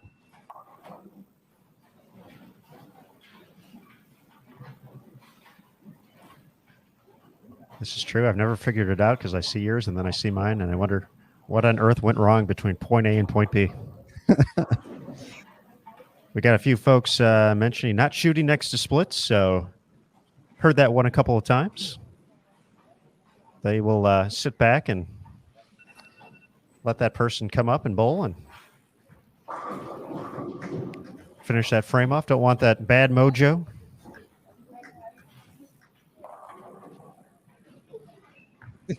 Patrick Allen once won a PBA title with John May's golf clubs in the trunk and wouldn't let him remove them until he didn't win. That's about right. A PA, for those of you who don't know, one of the more superstitious bowlers Allen's with when he was there.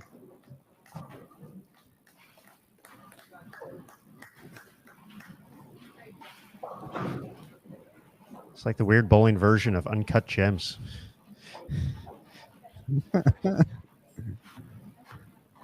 These golf clubs. Kimberly. Oh my goodness, Kimberly. Where have you been all my life?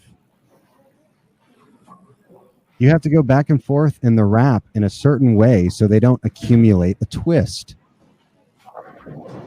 That is my love language right there. That is absolutely correct. You have to you alternate, because if you just, you see the people who take the cable, they grab it in their hand and they just wrap it around their elbow and hand, kind of use that as a reel. Well, you're going to break a lot of cables doing that. So, you alternate, use an over-under method or a twist method to wrap the cables, and that's more than you've probably ever wanted to know about wrapping cables. So the lessons you didn't expect on Bowl TV, folks. But you did expect. Great matchups here in the top 12, and great match here. Julia Bond, Jordan Richard getting down to the nitty gritty. Oh, Oh, wrap 10 there.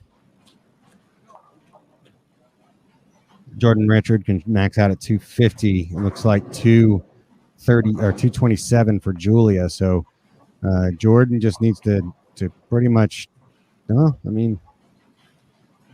Jordan needs to get a strike somewhere, either in the 9th or the first shot of the 10th to really put it out of touch. But it's a big match, only as you alluded to, or not alluded to, as you stated earlier, not a lot of pins separating those top players right now. 8 pins separate Julia and Jordan. So whoever wins this match will jump the other.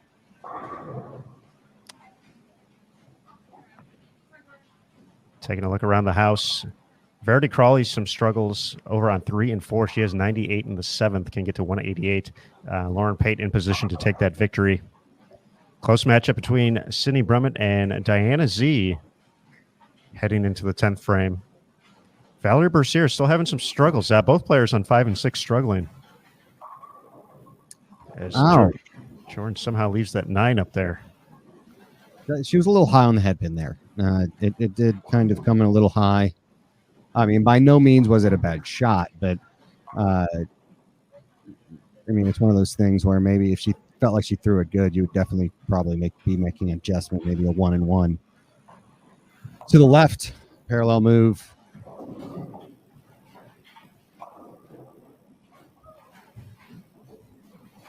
But right now, Birgit over on 7 and 8. She could shoot 258 this game.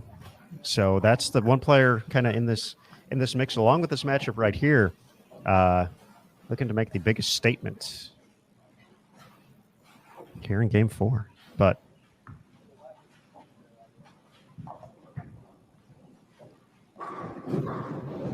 Jordan, 238. Julia, 227. Max scores.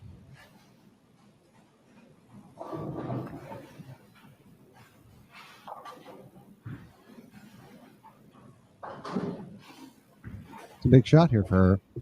She can open the door up. Strike does a lot of heavy lifting for her.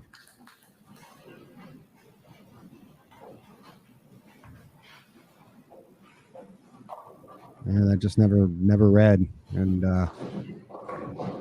8 count. That's big right there, Aaron. She loses count here. Julia's going to have a chance to throw 3 and win. That is correct. Of course, contingent upon Jordan making a spare. And double wood is never guaranteed. Never fun to shoot at. Diana in the books at 204. Sydney needs to double to get that win. So a big opportunity for Broma to take away some bonus pins from DZ, sitting in second place right now. Nice cover there by Jordan. But as you mentioned, the 8 count, although it will be tough, she'll need a couple strikes. Julie Bond's going to have a chance here, and that's all you can ask for.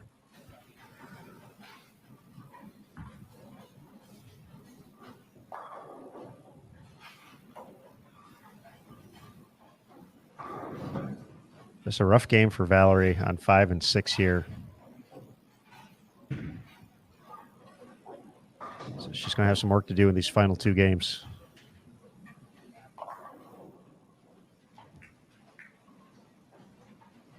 Faraday's max 167. Valerie can get to 166. Julie Bond going to step up here. She needs to throw all of them to get the victory here. Anything less is a tie or a loser.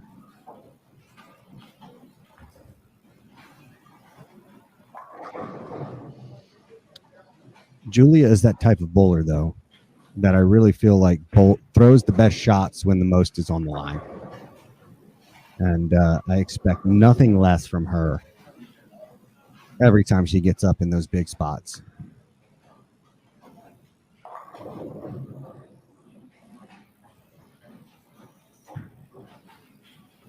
That looks good. Wow. Always impressed, but still.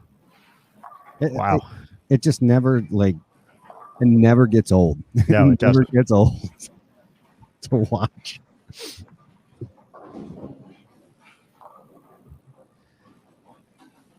Sydney was able to deliver the double, get to 210, so she takes away the 30 bonus pins from DZ, who had 204. Playing spoiler. Let's see what Julia can do here. She needs this one.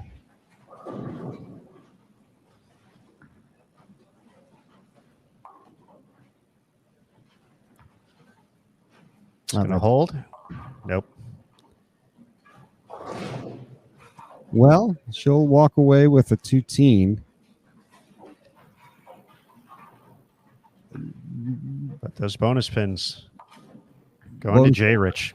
Yeah, and Diana she'll pick up some pins toward Diana, and Verity having the bad game. It's going to be anybody's ball game here. Valerie's going to drop off a little bit as well. So it's got these last 2 games are going to be very exciting. So don't go anywhere as we get ready for game 5 of 6. And then it'll be my favorite game of the tournament, Aaron. Game 6 of 6? Game 6 of 6. A little game we like to call position round. Oh, yeah.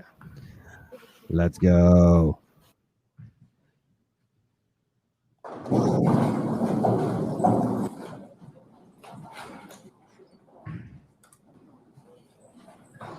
interesting development over on 5 and 6 here. We'll go real quick before we get to 5.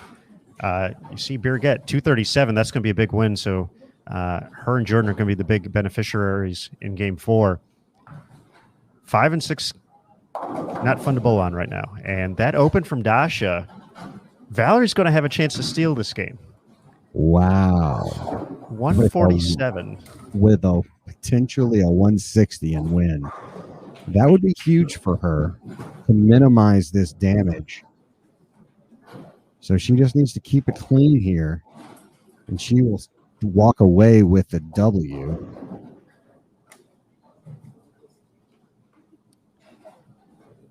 She's still going to be giving some pins back, but huge 30 pins here with a mark. Obviously not guaranteed right here. Oh, and she throws the wheat right there in the first shot in the 10th. She's going to walk away with the match. Dasha's got, obviously, you know what? Dasha's just going to brush that one off. She's got some pins to give, so I don't think she's too worried about it. But we're going to head into game five here.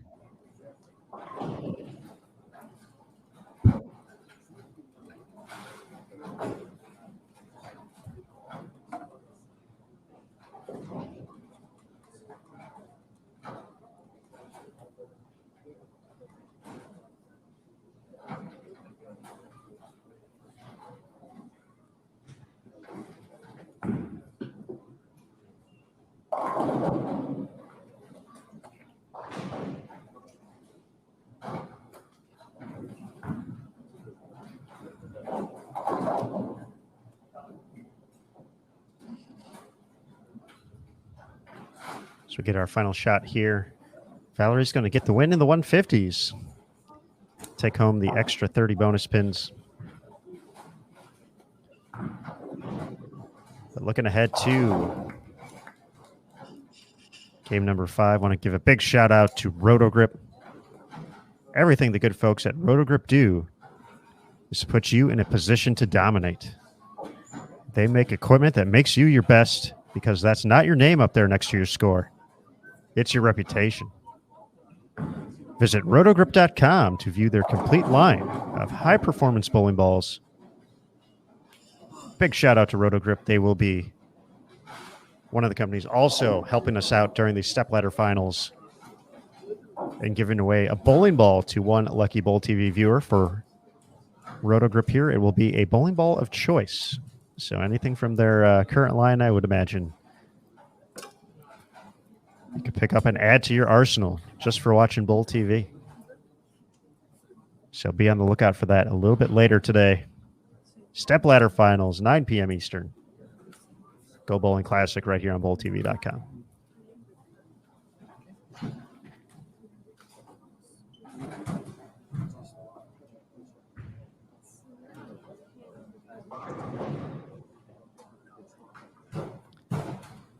All right, folks, we'll get you the rundown real quick. Get an update on scores as soon as we have them. Here for Game 5, across the house, starting on 1 and 2. Verity Crawley taking on Valerie Bercier on lanes 3 and 4. Rocio taking on Sydney Brummett. 5 and 6 right here in front of us at the moment. Daria Payuk taking on Lauren Pate. At 7 and 8, Jordan Richard just off of that big win against Julia Bond taking on Diana Z. On 9 and 10, we have Shalyn Zulkifli taking on Dasha Kovalova. And then on 11-12, Julia Bond taking on Birgit Norreichs. So those are your matchups across the board. Game 5 of 6. Ready to get underway here. Go Bowling Classic.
Just taking a look at scores across the house, Diana Zavjalova is currently in fourth place at 296 over.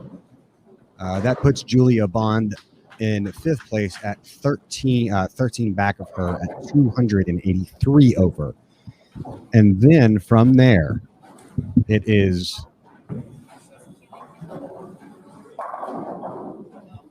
Valerie Bercier at 250 over. And then comes in Verity at 220 over. So those are really the players that are kind of in striking distance. The leaderboard stands right now.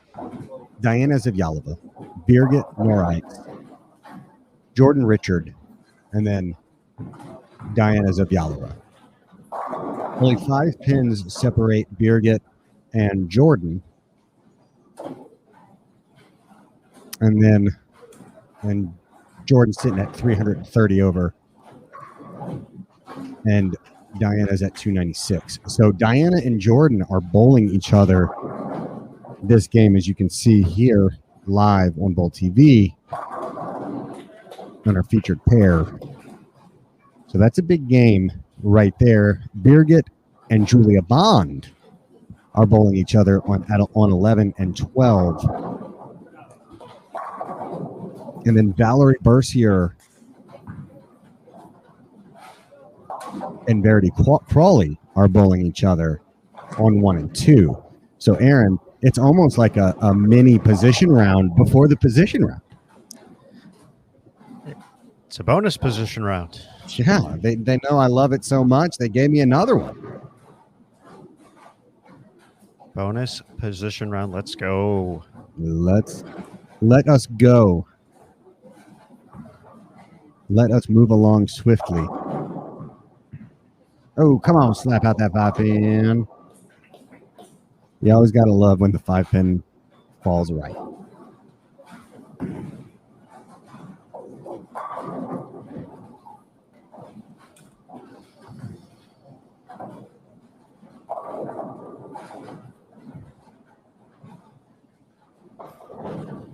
Yeah, so it really looks like right now Verity is kind of that last. I mean, obviously, barring anything crazy. Yeah, I mean, Shaolin. I mean, she can still kind of get there. She's 90. She's 99 back, which, I mean, it took a Herculean effort. And then from there, Rocio Restrepo's 140 out. Daria's 186 out, and so on and so forth. So I really do kind of look at Verity, especially because she's bowling Valerie right now. So it's her opportunity to at least pick up pins against 6. But really, it's that Julia Bond, Diana Zavjalova, and Jordan Richard, kind of what they do. One of them is winning a game, guaranteed. So for her, best case scenario is for Verity or Valerie, best case scenario is Birgit wins against Julia, and then Jordan beats Diana. So they can gain pins on 4. But either way, I mean, you're picking up some sticks here. Whoever wins that Valerie or Julia, or that Valerie or Verity match.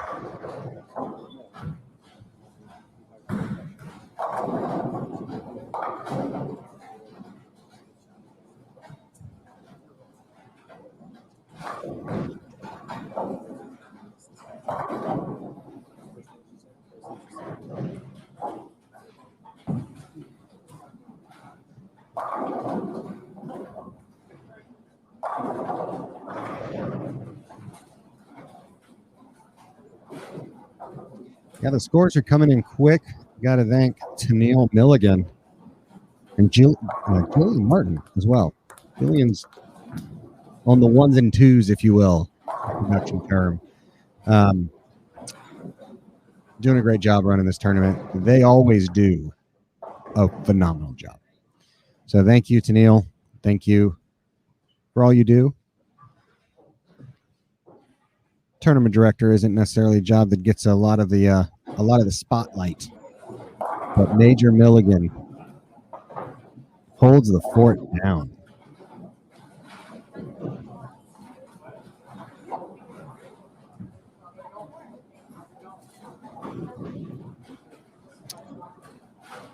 Saw that big strike there by Diana, kind of get the ship going in the right direction here. A couple early struggles there and open in the second.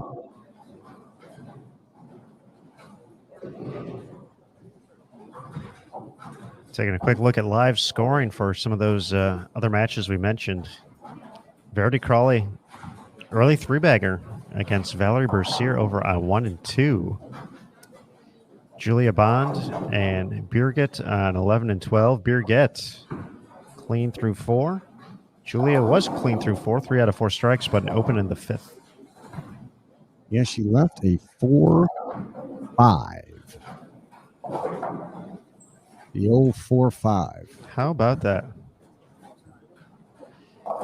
Jason Thomas is listening. He could tell you that that has not been left enough on the PBA Tour to officially be recognized as a stat conversion rate, according to the website we were working off of yesterday. You know who also just left one? Never mind. That was a 7-8.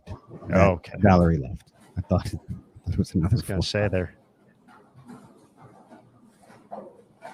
That is, Valerie covers it as well. So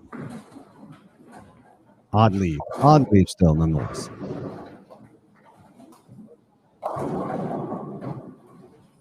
J. Rich comes in a little light there. Just keep it clean though. Keep it clean. Keep it in front of you. Don't get too far up. Don't get too far down.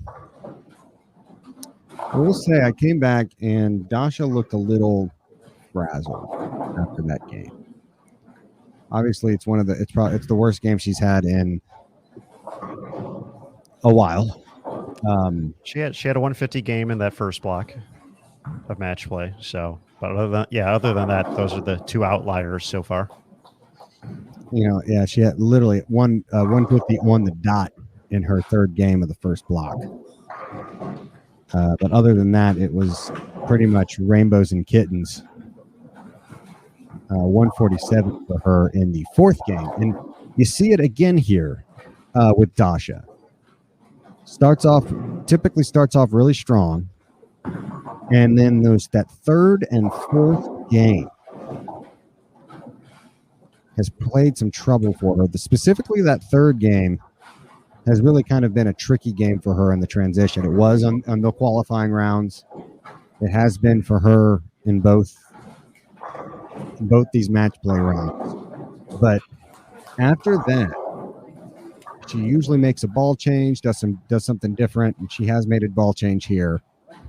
So you switch to a different cover stock. And she figures it out. So we'll see how she does. Obviously, she's in the show comfortably. It's not going to be an issue. But we want confidence going in, as Julia Bond leaves a 8-10 in the sixth frame. So she's gone 4-5, 8-10. That is not a lot of fun.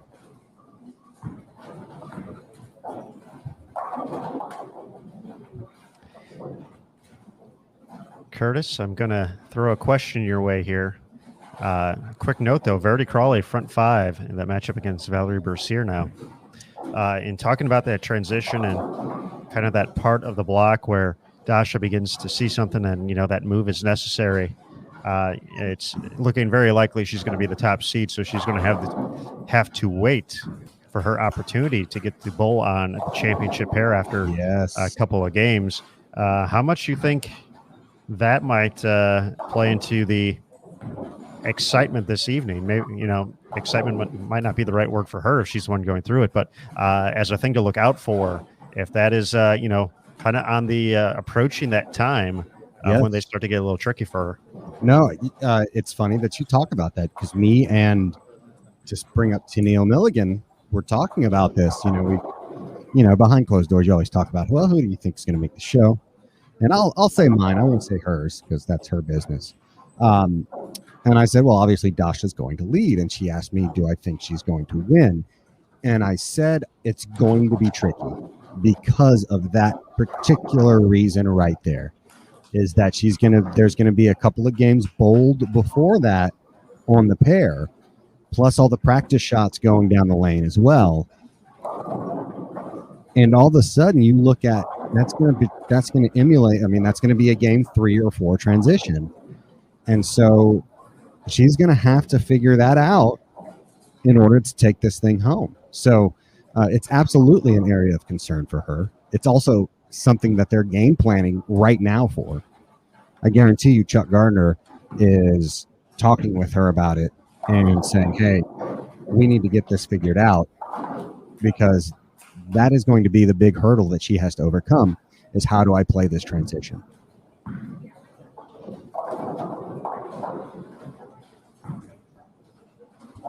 Good notes, good things to look out for a little bit later today.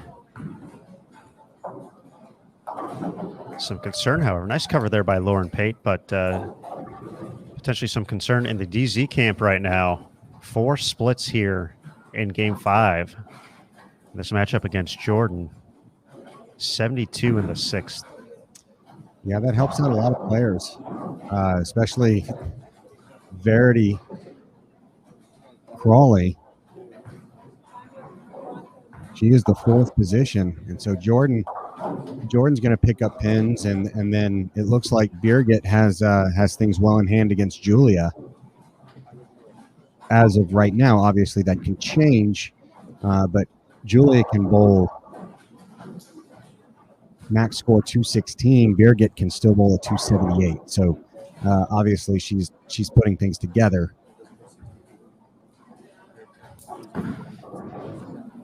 But again, that can go ahead, change. Kirst. Go. You mentioned Birgit.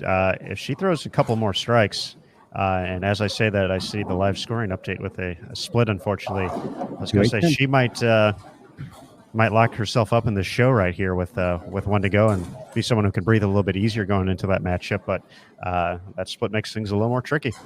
Yeah, no, you automatically give 20 or so away right there. Bam, gone. So,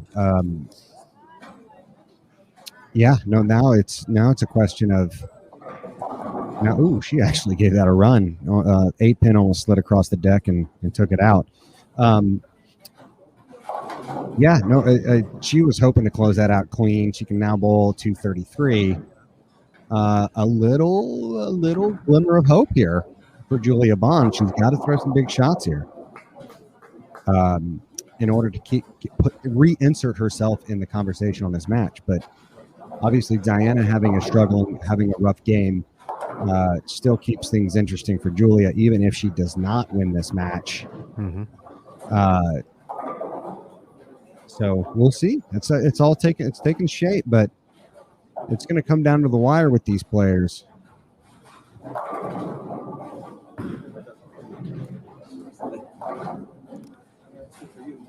And Verity Crawley still striking on 1 and 2. She can shoot 279.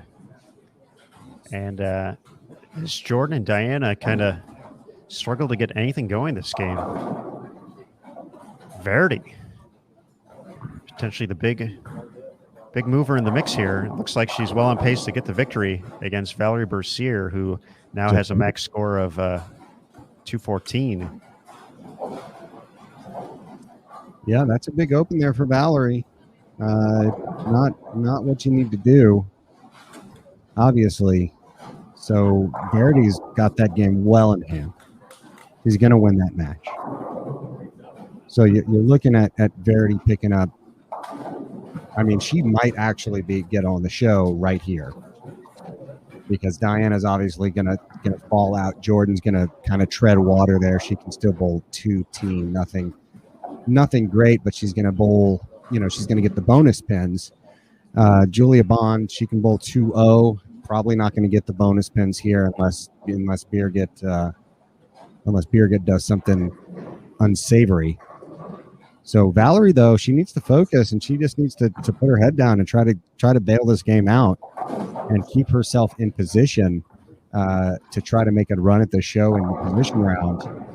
So Julia and Valerie really just need to strike. But Verity looks like she's going to make a big jump this game. I mean, if she's able to finish it out, that'd be 109 on top of her plus 220.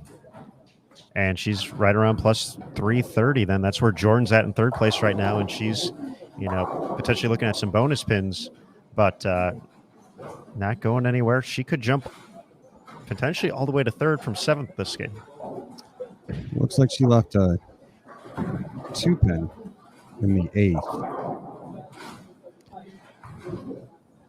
So drops her max score obviously back down to 50. Still great. Still the game you want to shoot. So just keep it clean. She wants a double here, big time. She wants the 9th and the first hit in the 10th at least. And that'll put her in really good position.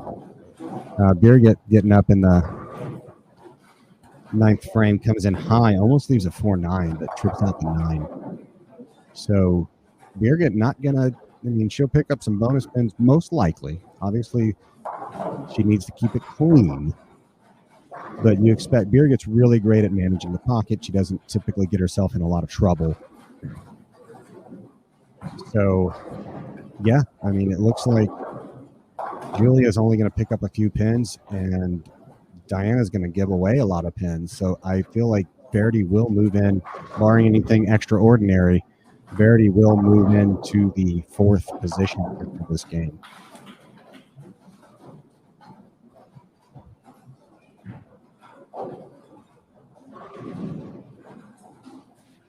And remember, guys, to take home her first title in Tennessee, she climbed the ladder. That is correct. She wasn't even on the show heading into the final game. No, it was worked her way in the final game, and there was a stone 8-pin, I believe, by Alexis Nair that allowed Verity onto the show, and she bowled one of her best friends for the title, Daria Payo. And so there was if you got to lose to somebody, from Daria's perspective, might as well lose to your best friend. Either way, Diana wasn't paying for dinner that night. I'm going to head over to 1 and 2. I want to see this 10th frame. Yeah, absolutely. And we'll get back to this pair in just a second. Oh, hey, little update here, guys. Little update here. Birgit Norix just left the 4-6-10 in the 10th. Oh. So remember how I was saying barring anything catastrophic, she opens 2 out of the last 3 frames. Now, the first hit in the 10th for Julia Bond wins that match. So this is a big swing. That's humongous. That is absolutely humongous. And depending on, and we'll probably keep Julia or put Julia in the top 4 if she gets it. So this is huge. A big shot here. I'm watching it live. I'll do the play-by-play. Throws a good shot. Good shot, and oh man, that was heartbreaking. Spits out a messenger, falls a little short, 10-pin. Birgit Norix is going to take that match, and Julia is going to shoot a 180 in the process. So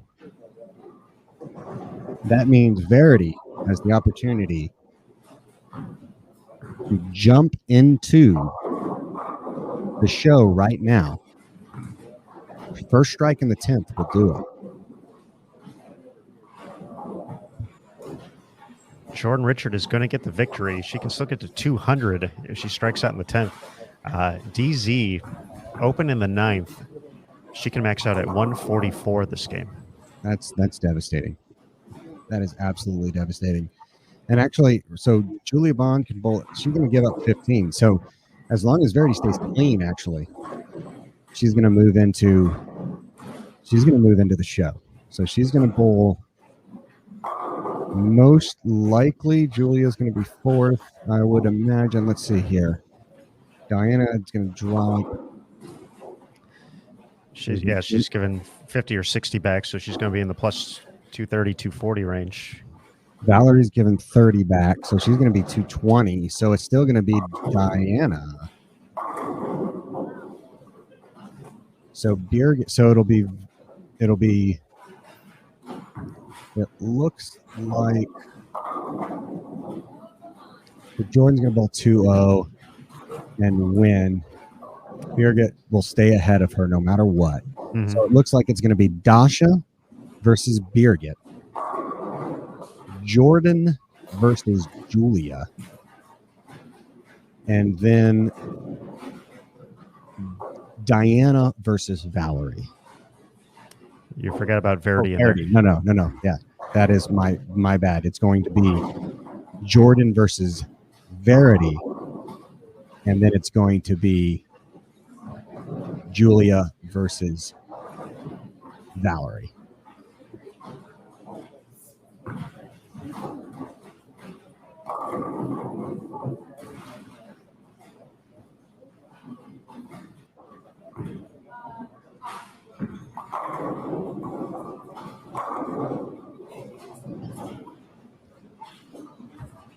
All right, big 10th frame here. Verity Crawley has the win locked up.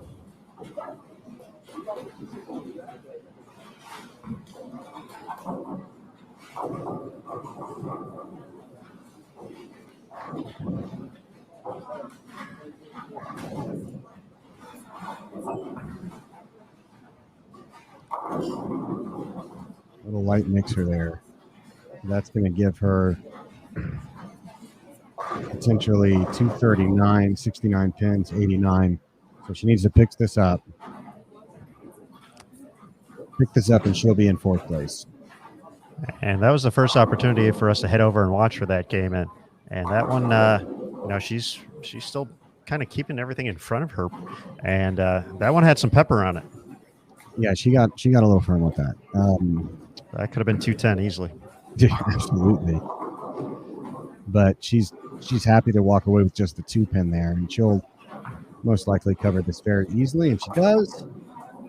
And there is your fourth place bowler, going to be bowling her life for her tournament life here against Julia Bond.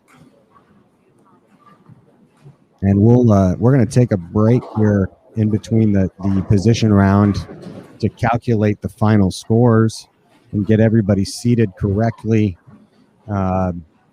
And then we will come back and we will have a live position round for you ready to go in preparation. And then after that, Aaron Smith, it's stepladder time, and it's time to crown the PWBA champion. Will Valerie Bercier get an opportunity to bowl for her first title? Will Verity Crawley try to tack on number 2? Can Julia Bond reinforce her Player of the Year bid? Can Jay Rich shake off the struggles she's had this year to get her first title of the year? Or can Birgit make it number 2? Or will Dasha Kovalova make it number 3 and really strengthen her bid for Player of the Year? So lots of storylines to follow as we go into this position round. One quick update. The final in that Jordan Richard DZ match, Jordan 177, Diana opened the 10th for 123. So she gives away 23 pins, so that's 84. That means Verity's going to move past Jordan. Jordan gets to 30, though. On top of that, 30. so she's That's right. So she treads water. She treads. But yeah, Diana is going to give 77 pins back on her plus minus. So it really comes down to most likely 5 players. 5 looking for 4. We'll be looking to see if Julia Bond can find enough firepower here at the end. I will give you a heads up that our position round will start on lane 1 and 2. So 1 and 2 will have our first and second seed, and so on and so on. So ladies, Kimberly says this next round this next game will be surviving by managing it, not leaving a mess on the lane, and I have to agree with her. Now, if you're down the list, if you're Diana Z, you've got to go bold. You got to shoot something big, right? But if you're Birgit, if you're Julia, if you're Verity right now, keep everything in front of you. Don't try to get too crazy. Find a way to shoot 190. Find a way to shoot 190. And I mean, and that's based off of, what Julia is doing too. She's going to be right next to them. If she can apply some pressure, all of a sudden that can change it. But right now, if they, find a way to stay clean, fill frames, give yourself a chance to shoot 2-0-2-teen. As not so fun as they look out there, it might be enough to hang on to a spot. Well, Dasha's going to just waltz into the finals as the leader. Pretty much can take the next game off for the most part. I mean, she'll secure her number 1 spot. But after that, man, it gets a little dicey. It gets a little dicey, and we can have a jumbling of the forces. Birgit sitting at 360 over Jordan Richard, only a few pins behind her. Julia Bond's a couple behind her, and then Verity is going to be Verity's ahead of Julia. So really only 50 or so pins separate 5th from 2nd, if I'm doing the math correctly, which is, a possibility that I'm dumb. Actually, it's not a possibility. It's a certainty. It's an exciting one, though, folks. Some fun stats here. If Dasha Kovalova, as we expect, hangs on to make this championship round appearance, and by all accounts and math and everything else involved in the world, she will. She is actually going to become the first player this season to make 5 championship round appearances. If Verity Crawley is able to make the show, she'll jump up to 4, as would Julia Bond. A big thing separating Julia and Dasha as far as the Player of the Year race, simply the fact that Julia has a major. Mm-hmm. Julia took home the Queens.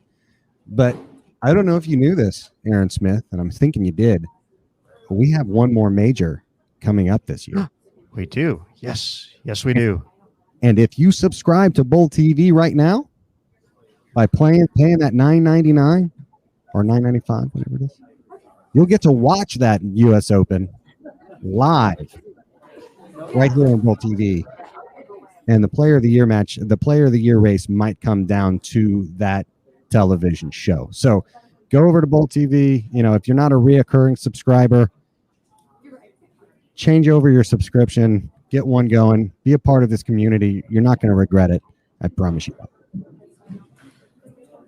All right, folks, as we get ready for this final game prior to the stepladder finals, our top 4 advancing here at the Go Bowling Classic. One big final shout out for us to give here on Bull TV goes out to the good folks at Storm. Storm Bowling is the leading manufacturer of high-performance bowling equipment. Be sure to visit your local VIP Pro Shop to pick up your new Storm bowling ball and bowl up a Storm. The good folks at Storm also providing a bowling ball for our step ladder finals this evening to be given away. And you can pick that. It'll be a ball of choice. So for the winner, they will have the opportunity to pick a Storm bowling ball of choice. So thank you again to Storm and all of the great sponsors here on the PWBA Tour. As we wrap things up here, once again, a big thank you to Go Bowling, our presenting sponsor, the International Training and Research Center. Shout out to Nick and Lou for all their hard work this week. All the volunteers as part of the International Bowling Campus staff who are helping keep an eye on the door. We're taking $5 for fans to come in. All that money going to benefit the International Bowling Museum and Hall of Fame, also on site. You can check that out as well while you're in Arlington. If you happen to be in the area, spectators, more than welcome to join the party.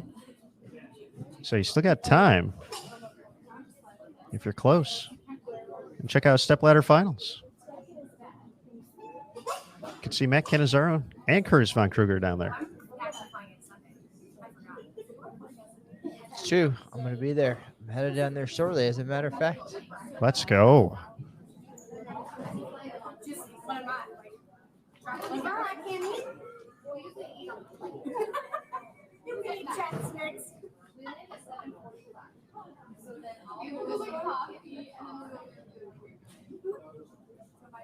So one game left to go here.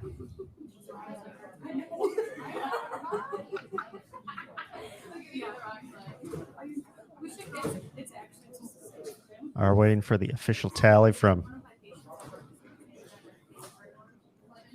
our tournament team, but unofficially we have Dasha, Birgit, Jordan, and Verdi as the top four. Julia Bond, the first player out. Valerie Bercier and Diana Zavyalova in search of strong finishes to make a run at the top four.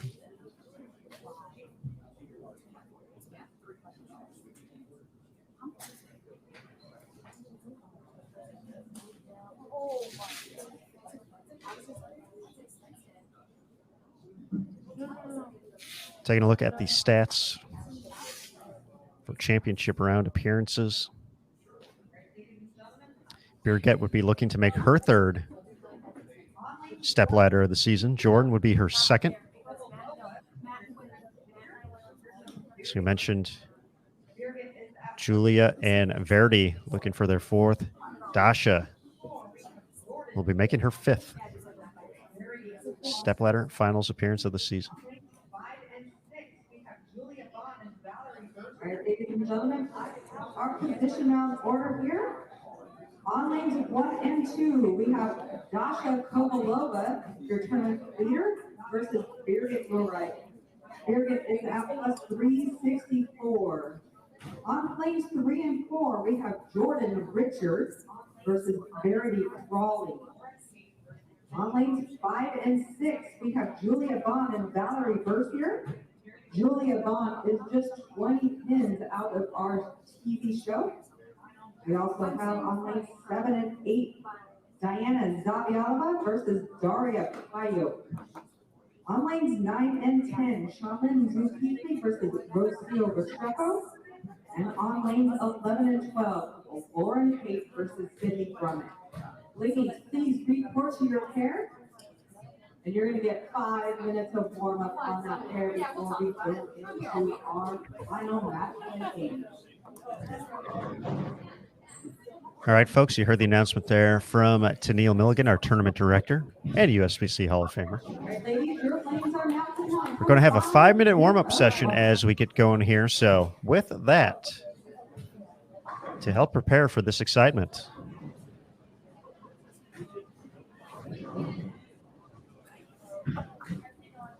it's giveaway time.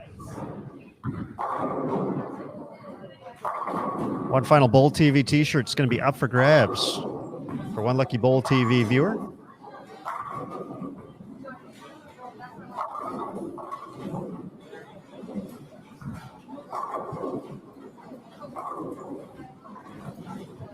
I like Kimberly's message right there. Let the hunt for a usable line begin. But we are ready to go in just a couple minutes here. Giveaway will be starting momentarily. If this is your first time joining us here on Bowl TV, thank you. We appreciate you swinging by. Hope to catch up with you a couple times throughout the course of the next 5 or 6 days here during the Summer Classic Series. You'll see a prompt in the bottom left-hand corner of your screen momentarily. It's going to say a giveaway will begin soon. And it'll count down for 60 seconds. At the conclusion of that, another prompt will show up in the same exact spot that says the giveaway has begun. It'll count down for 45 seconds, and there'll be a submit entry button that you have to click. That's all you have to do to enter for a chance to win a Bowl TV t-shirt. If you are in a full screen mode, we do suggest you take it out to make sure you can see the chat and all that good stuff. But other than that, let's get it going. We'll get it started up here. Best of luck, everybody. And thank you again for being part of the Bowl TV community.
Please hold up on your board.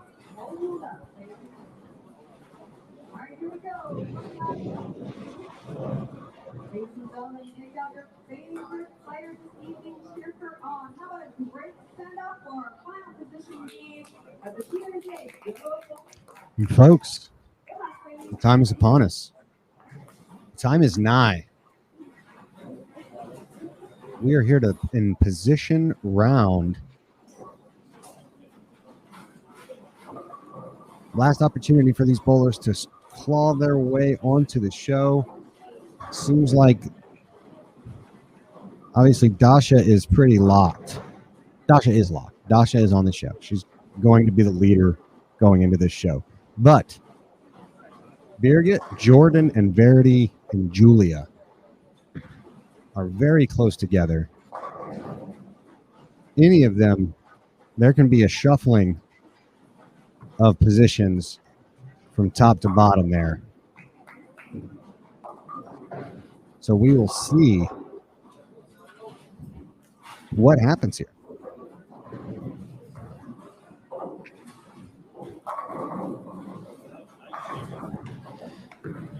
We do have those final scores in with one game left to go.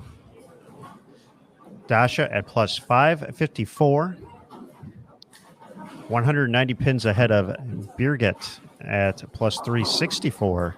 Jordan Richard at plus 337. Verity Crawley plus 287. 20 pins ahead of Julia Bond, plus 267. Valerie Bercier and Diana Z tied at plus 219. Daria, plus 173. Shalyn, plus 160. Rocio, plus 89. Lauren Pate, plus 59. And Sydney Brummett, even, heading into her final game.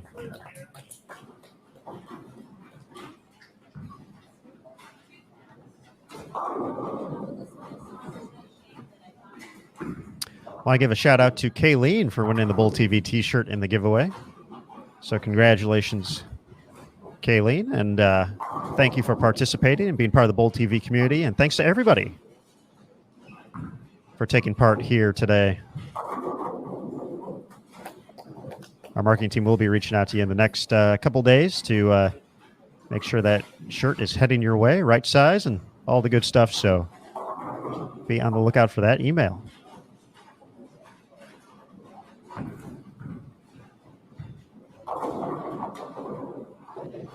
I'm going to be watching lanes 5 through 8. Looking at that Julia Bond, Valerie Bercier match.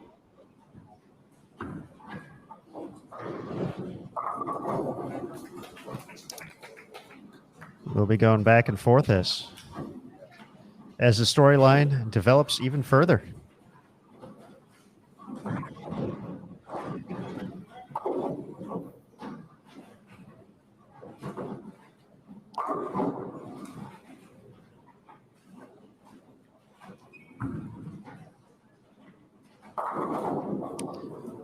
Verity with the early double. Yeah, that's how you start. Trip out of 4, make a little bit of an adjustment, keep yourself in the pocket. Don't even look back. Just keep going.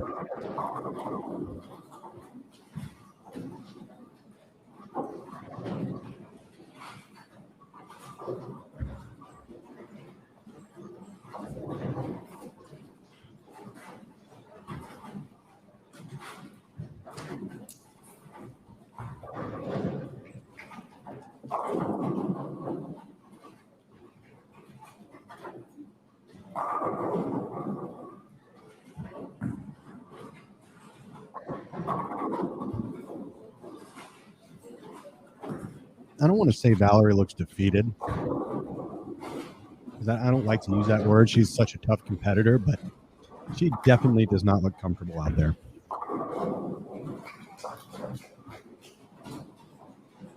Well, she needs to snap out of it. Yeah, She's, absolutely. Certainly one big game away from making a run here. So definitely this position round shaping up to be everything bowling fans would hope for, right? 7 players bowling for 4 spots, essentially. That's the way. I like it. Jordan liked that shot. Early double out of the gates there for 2018 Rookie of the Year, 2-time Tour titleist.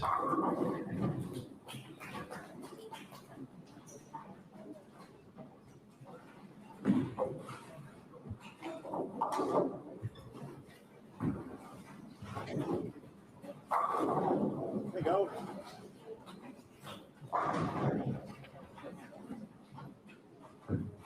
See if Verity can kick things off with an early 3-bagger. Connects. Nice shot. Putting the early pressure on.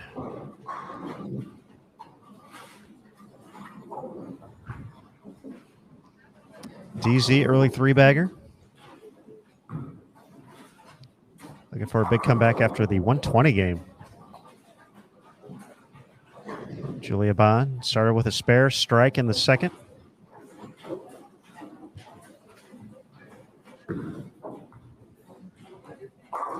Iron to shoot 123 and still only be 68 pins out. It's obviously she's had a great couple days up to that moment, and a mental test here to get past that. But a lot of strikes being thrown here early in our position round, so these players have come to play. Verity 4 for 4.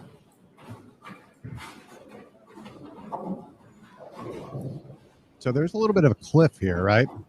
You look at it. And outside past Verity, you have a big jump from Verity to a reasonably sized jump from Verity to Jordan. So Verity just puts down a big game. Not only can she drastically improve her position, she could shut the door for all the other competitors if Jordan just lays down a reasonable game. Because, let's see here.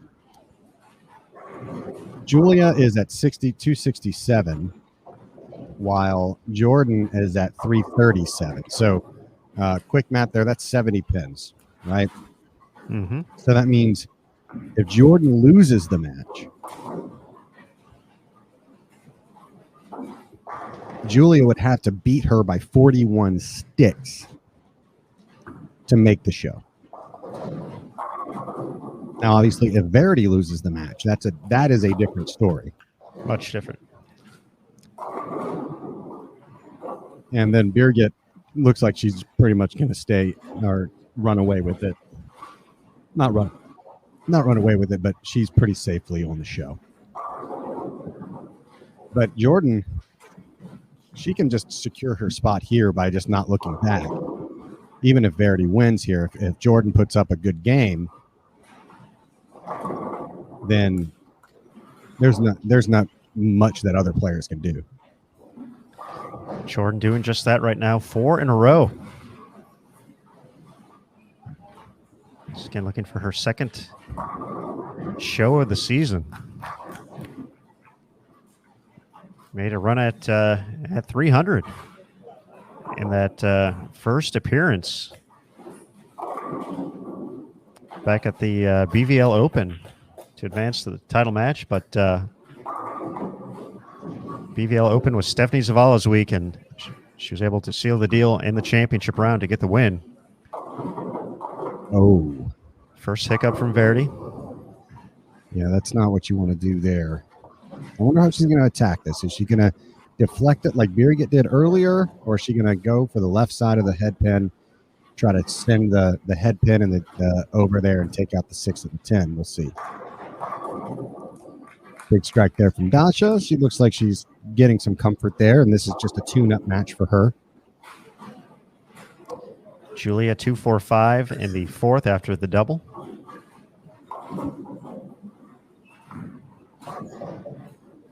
Oh. Ooh. Big open there for Verity early. Now Jordan takes control of this match. But what she needs to do here, just get up and strike. And there is no and ifs or buts about it. She needs to just get up here and throw a big strike and put that open frame behind her.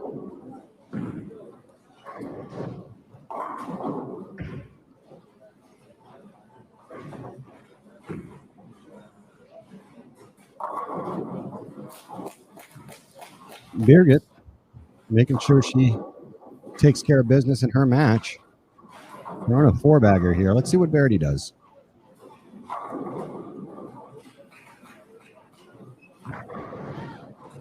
Oh, that's a need some help. Oh.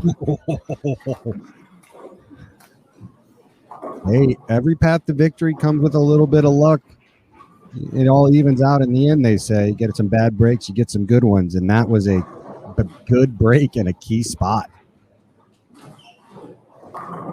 Ooh, good shot. You saw that corner eye on lane 5. Julia Bond throwing down a really nice shot. 267 still out there for her. Through 5 frames.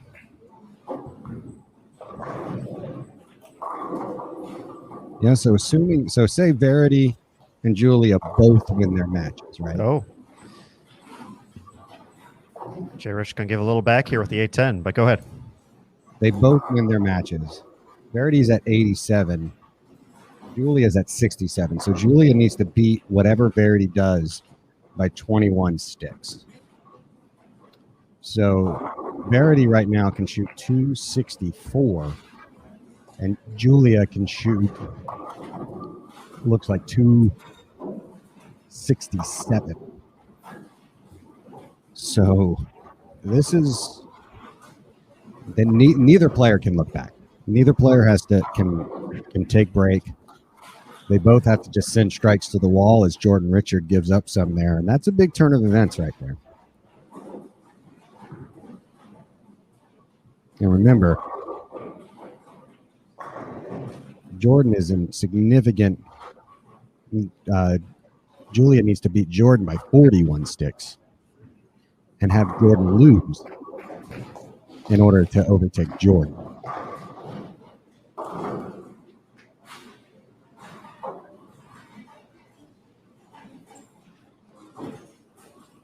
Beer get thrown down 5-bagger. Threw a good shot there.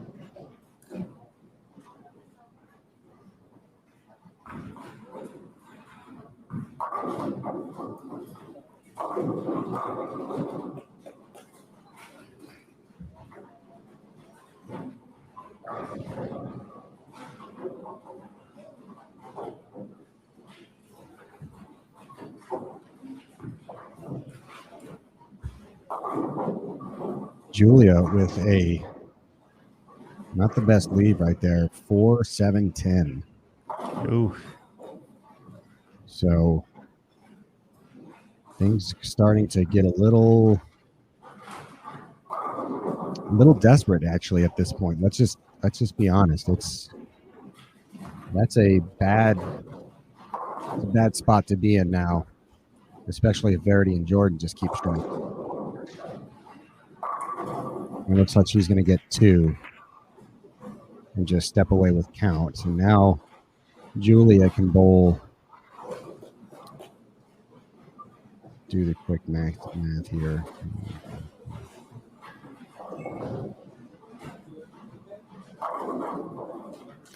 237, I think. 236.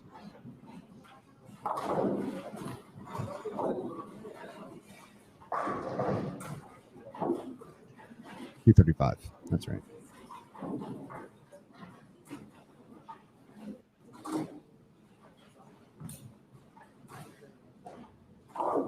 Jordan can bowl 246. So Verity controls her destiny at this point, Aaron. Just 3 frames left to go.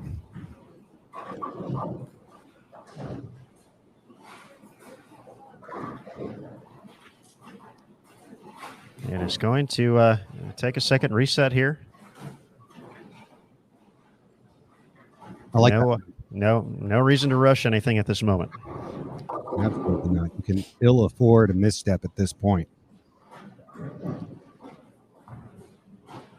You see Julia there, 4-pin in the 7th frame. It might be game over for Julia now. So now 225, her max score. Would need the bonus pins. Valerie Bercier bowling pretty well. Still has 260s out there.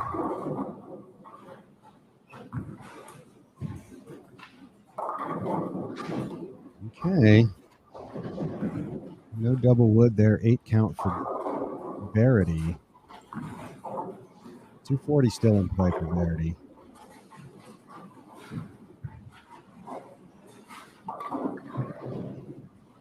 On a 220 pace.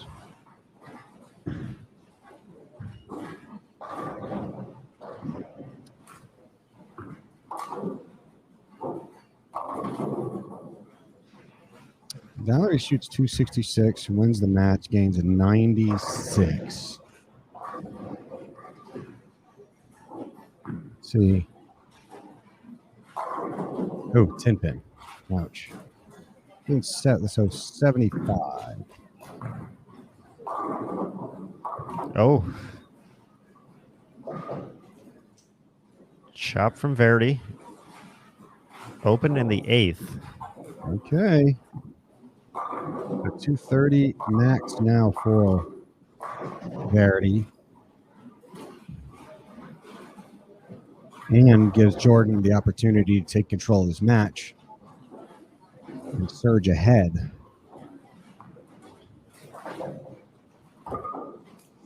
So now let's see here. Valerie can get to 245 plus 30, 75 bonus pins. That puts her at 80, 94, 294. Mhm. 294. And Verity's at 287. So she needs to bowl at least a 205 to keep Valerie at bay regardless. So that means she needs the next 3. She needs the next 3, Aaron. Assuming that Valerie strikes out. Ooh.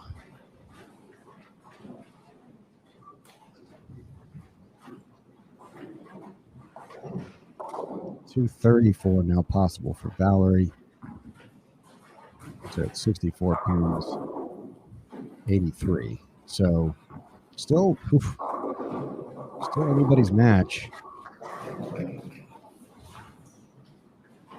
And now all of a sudden Julia has a little glimmer of hope here. I think she's potentially the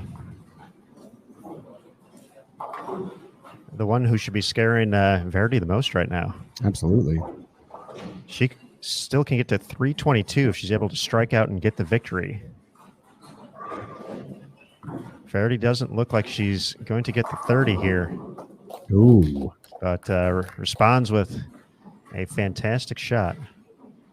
Can put some pressure on Jordan here. She's able to double. It's a big shot here for Julia. I'm kind of keeping track of the action out here. And she goes ahead and strikes in that all-important 8th frame. With 225 possible for her. She gets a little swisher there. Trips out the 5-7.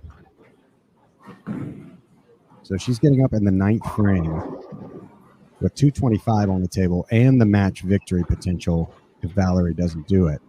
Oh.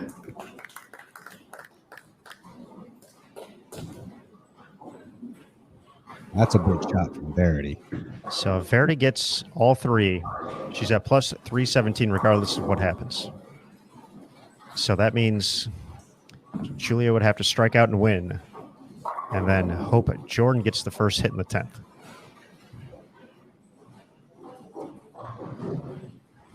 And as it sits right now, Julia just struck again.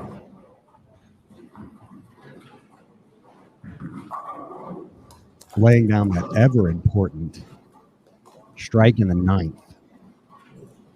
So, I mean, and now, I mean, for Valerie, you know, the spot is not there, but the opportunity to play spoiler, yes, could be Verity 6, 9, 10. She's going to be in the 2 teens. She's still going to get north of plus 300. If Julia strikes out, gets to 225, but doesn't win, she's only going to be a plus 92 or 292. it's assuming Verity picks up the spare, of course. Although that was her first hit. Sorry, I saw that. So she already threw the first hit in the 10th, of course. Although every pen counts right now.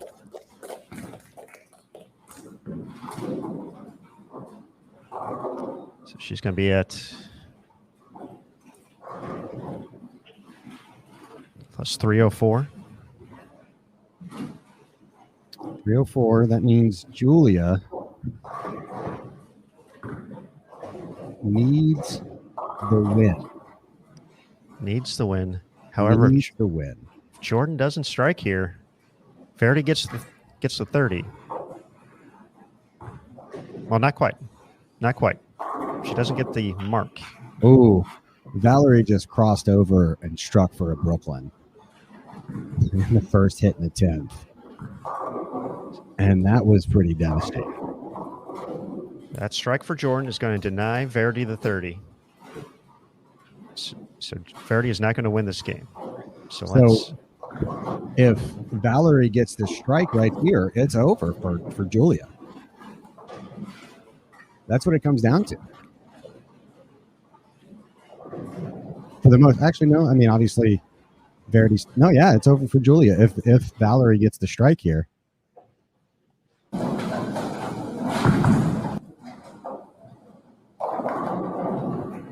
And I think she does. And she does. So that puts her at 230, 230, 234 max. Julia can only bowl 225. And it looks like Verity Crawley is going to sneak in. Am I in the right headspace right there, Aaron? You're in. Verity's safe. Verity is safe. So your top four is going to be Dasha, Birgit, Jordan Richard, and then Verity Crawley. Looking to climb the ladder one more time. Julia is going to be the first out. Tough break for Julia. Hold a heroic tournament. Curtis, Jordan might be moving into second here. Birgit is not going to get the victory. Let me see. She's going -2. So she's going to drop to plus 362. So yeah, Jordan's going to be our 2 seed. Jordan's our 2 seed here. Yeah, absolutely. Dasha's just going to sashay her way into first. So she's going to have to wait. She'll have 2 games to watch and see what happens. But there's your show. Nobody drops out of the show. It's just a reshuffling of the order. Birgit and Jordan switch spots. So your first match is going to be Verity versus Birgit. Winner will take on Jordan Richard, and that winner will then take on Dasha Kovalova for the title. How about that, folks? And it's coming up in less than an hour. Yeah. Our pregame show starts in about 43 minutes, so you're going to want to be on there for this. And match and that position round did not disappoint, fellas. So many scenarios down the stretch. Great bowling. Julia ends up striking out. Or she got the first 2, excuse me. So essentially did what she needed to do, however. That crossover strike. It's unbelievable. A crossover strike by Valerie Bercier, the second hit in the 10th. Shut the door for Julia Bond.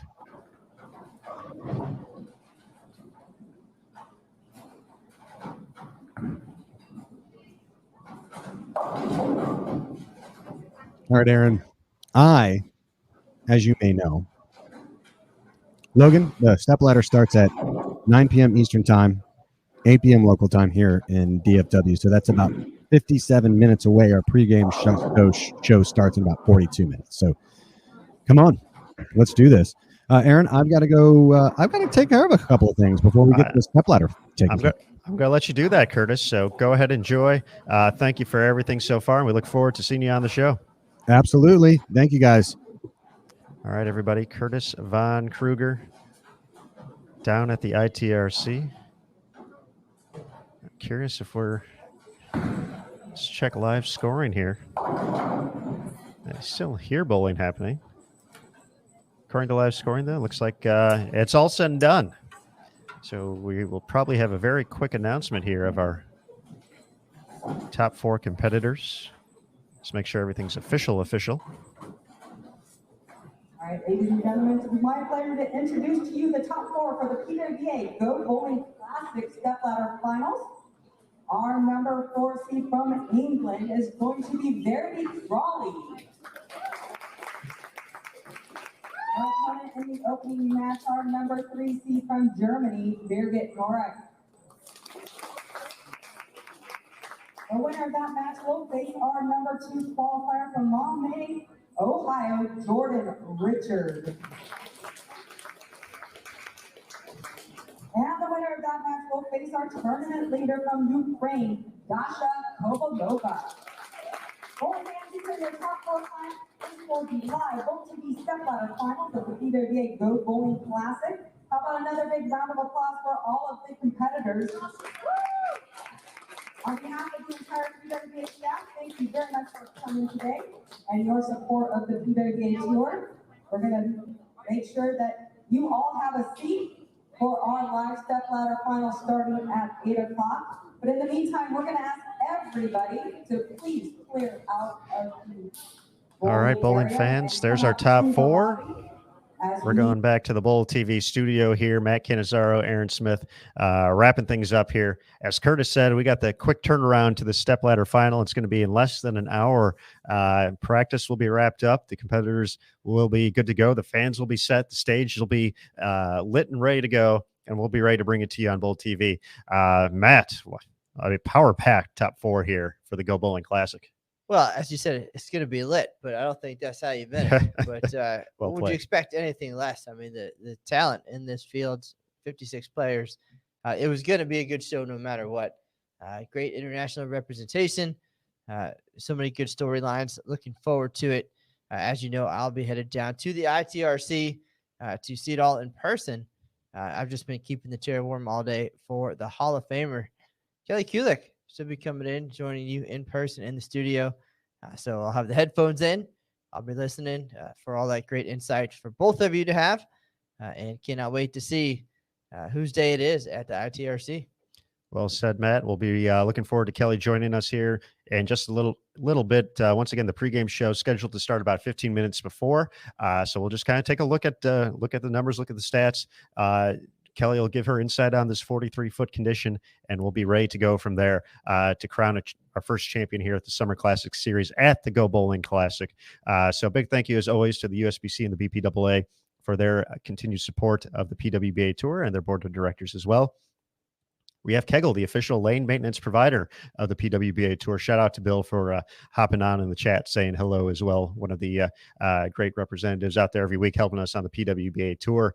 Of course, too, the PWBA Tour athletes. An excellent show, a fantastic position round, coming down to the final shots to determine the players competing in our stepladder finals. So thank you to them for their continued dedication to their craft and just everything they bring to the sport as ambassadors. And to you folks, the Bowl TV chat, the Bowl TV community. We appreciate it. We're looking forward to joining you once again in just a little bit. And of course, giving away some bowling balls. So 3 bowling balls going to be given away in that stepladder finals. Tell your friends to check it out as well.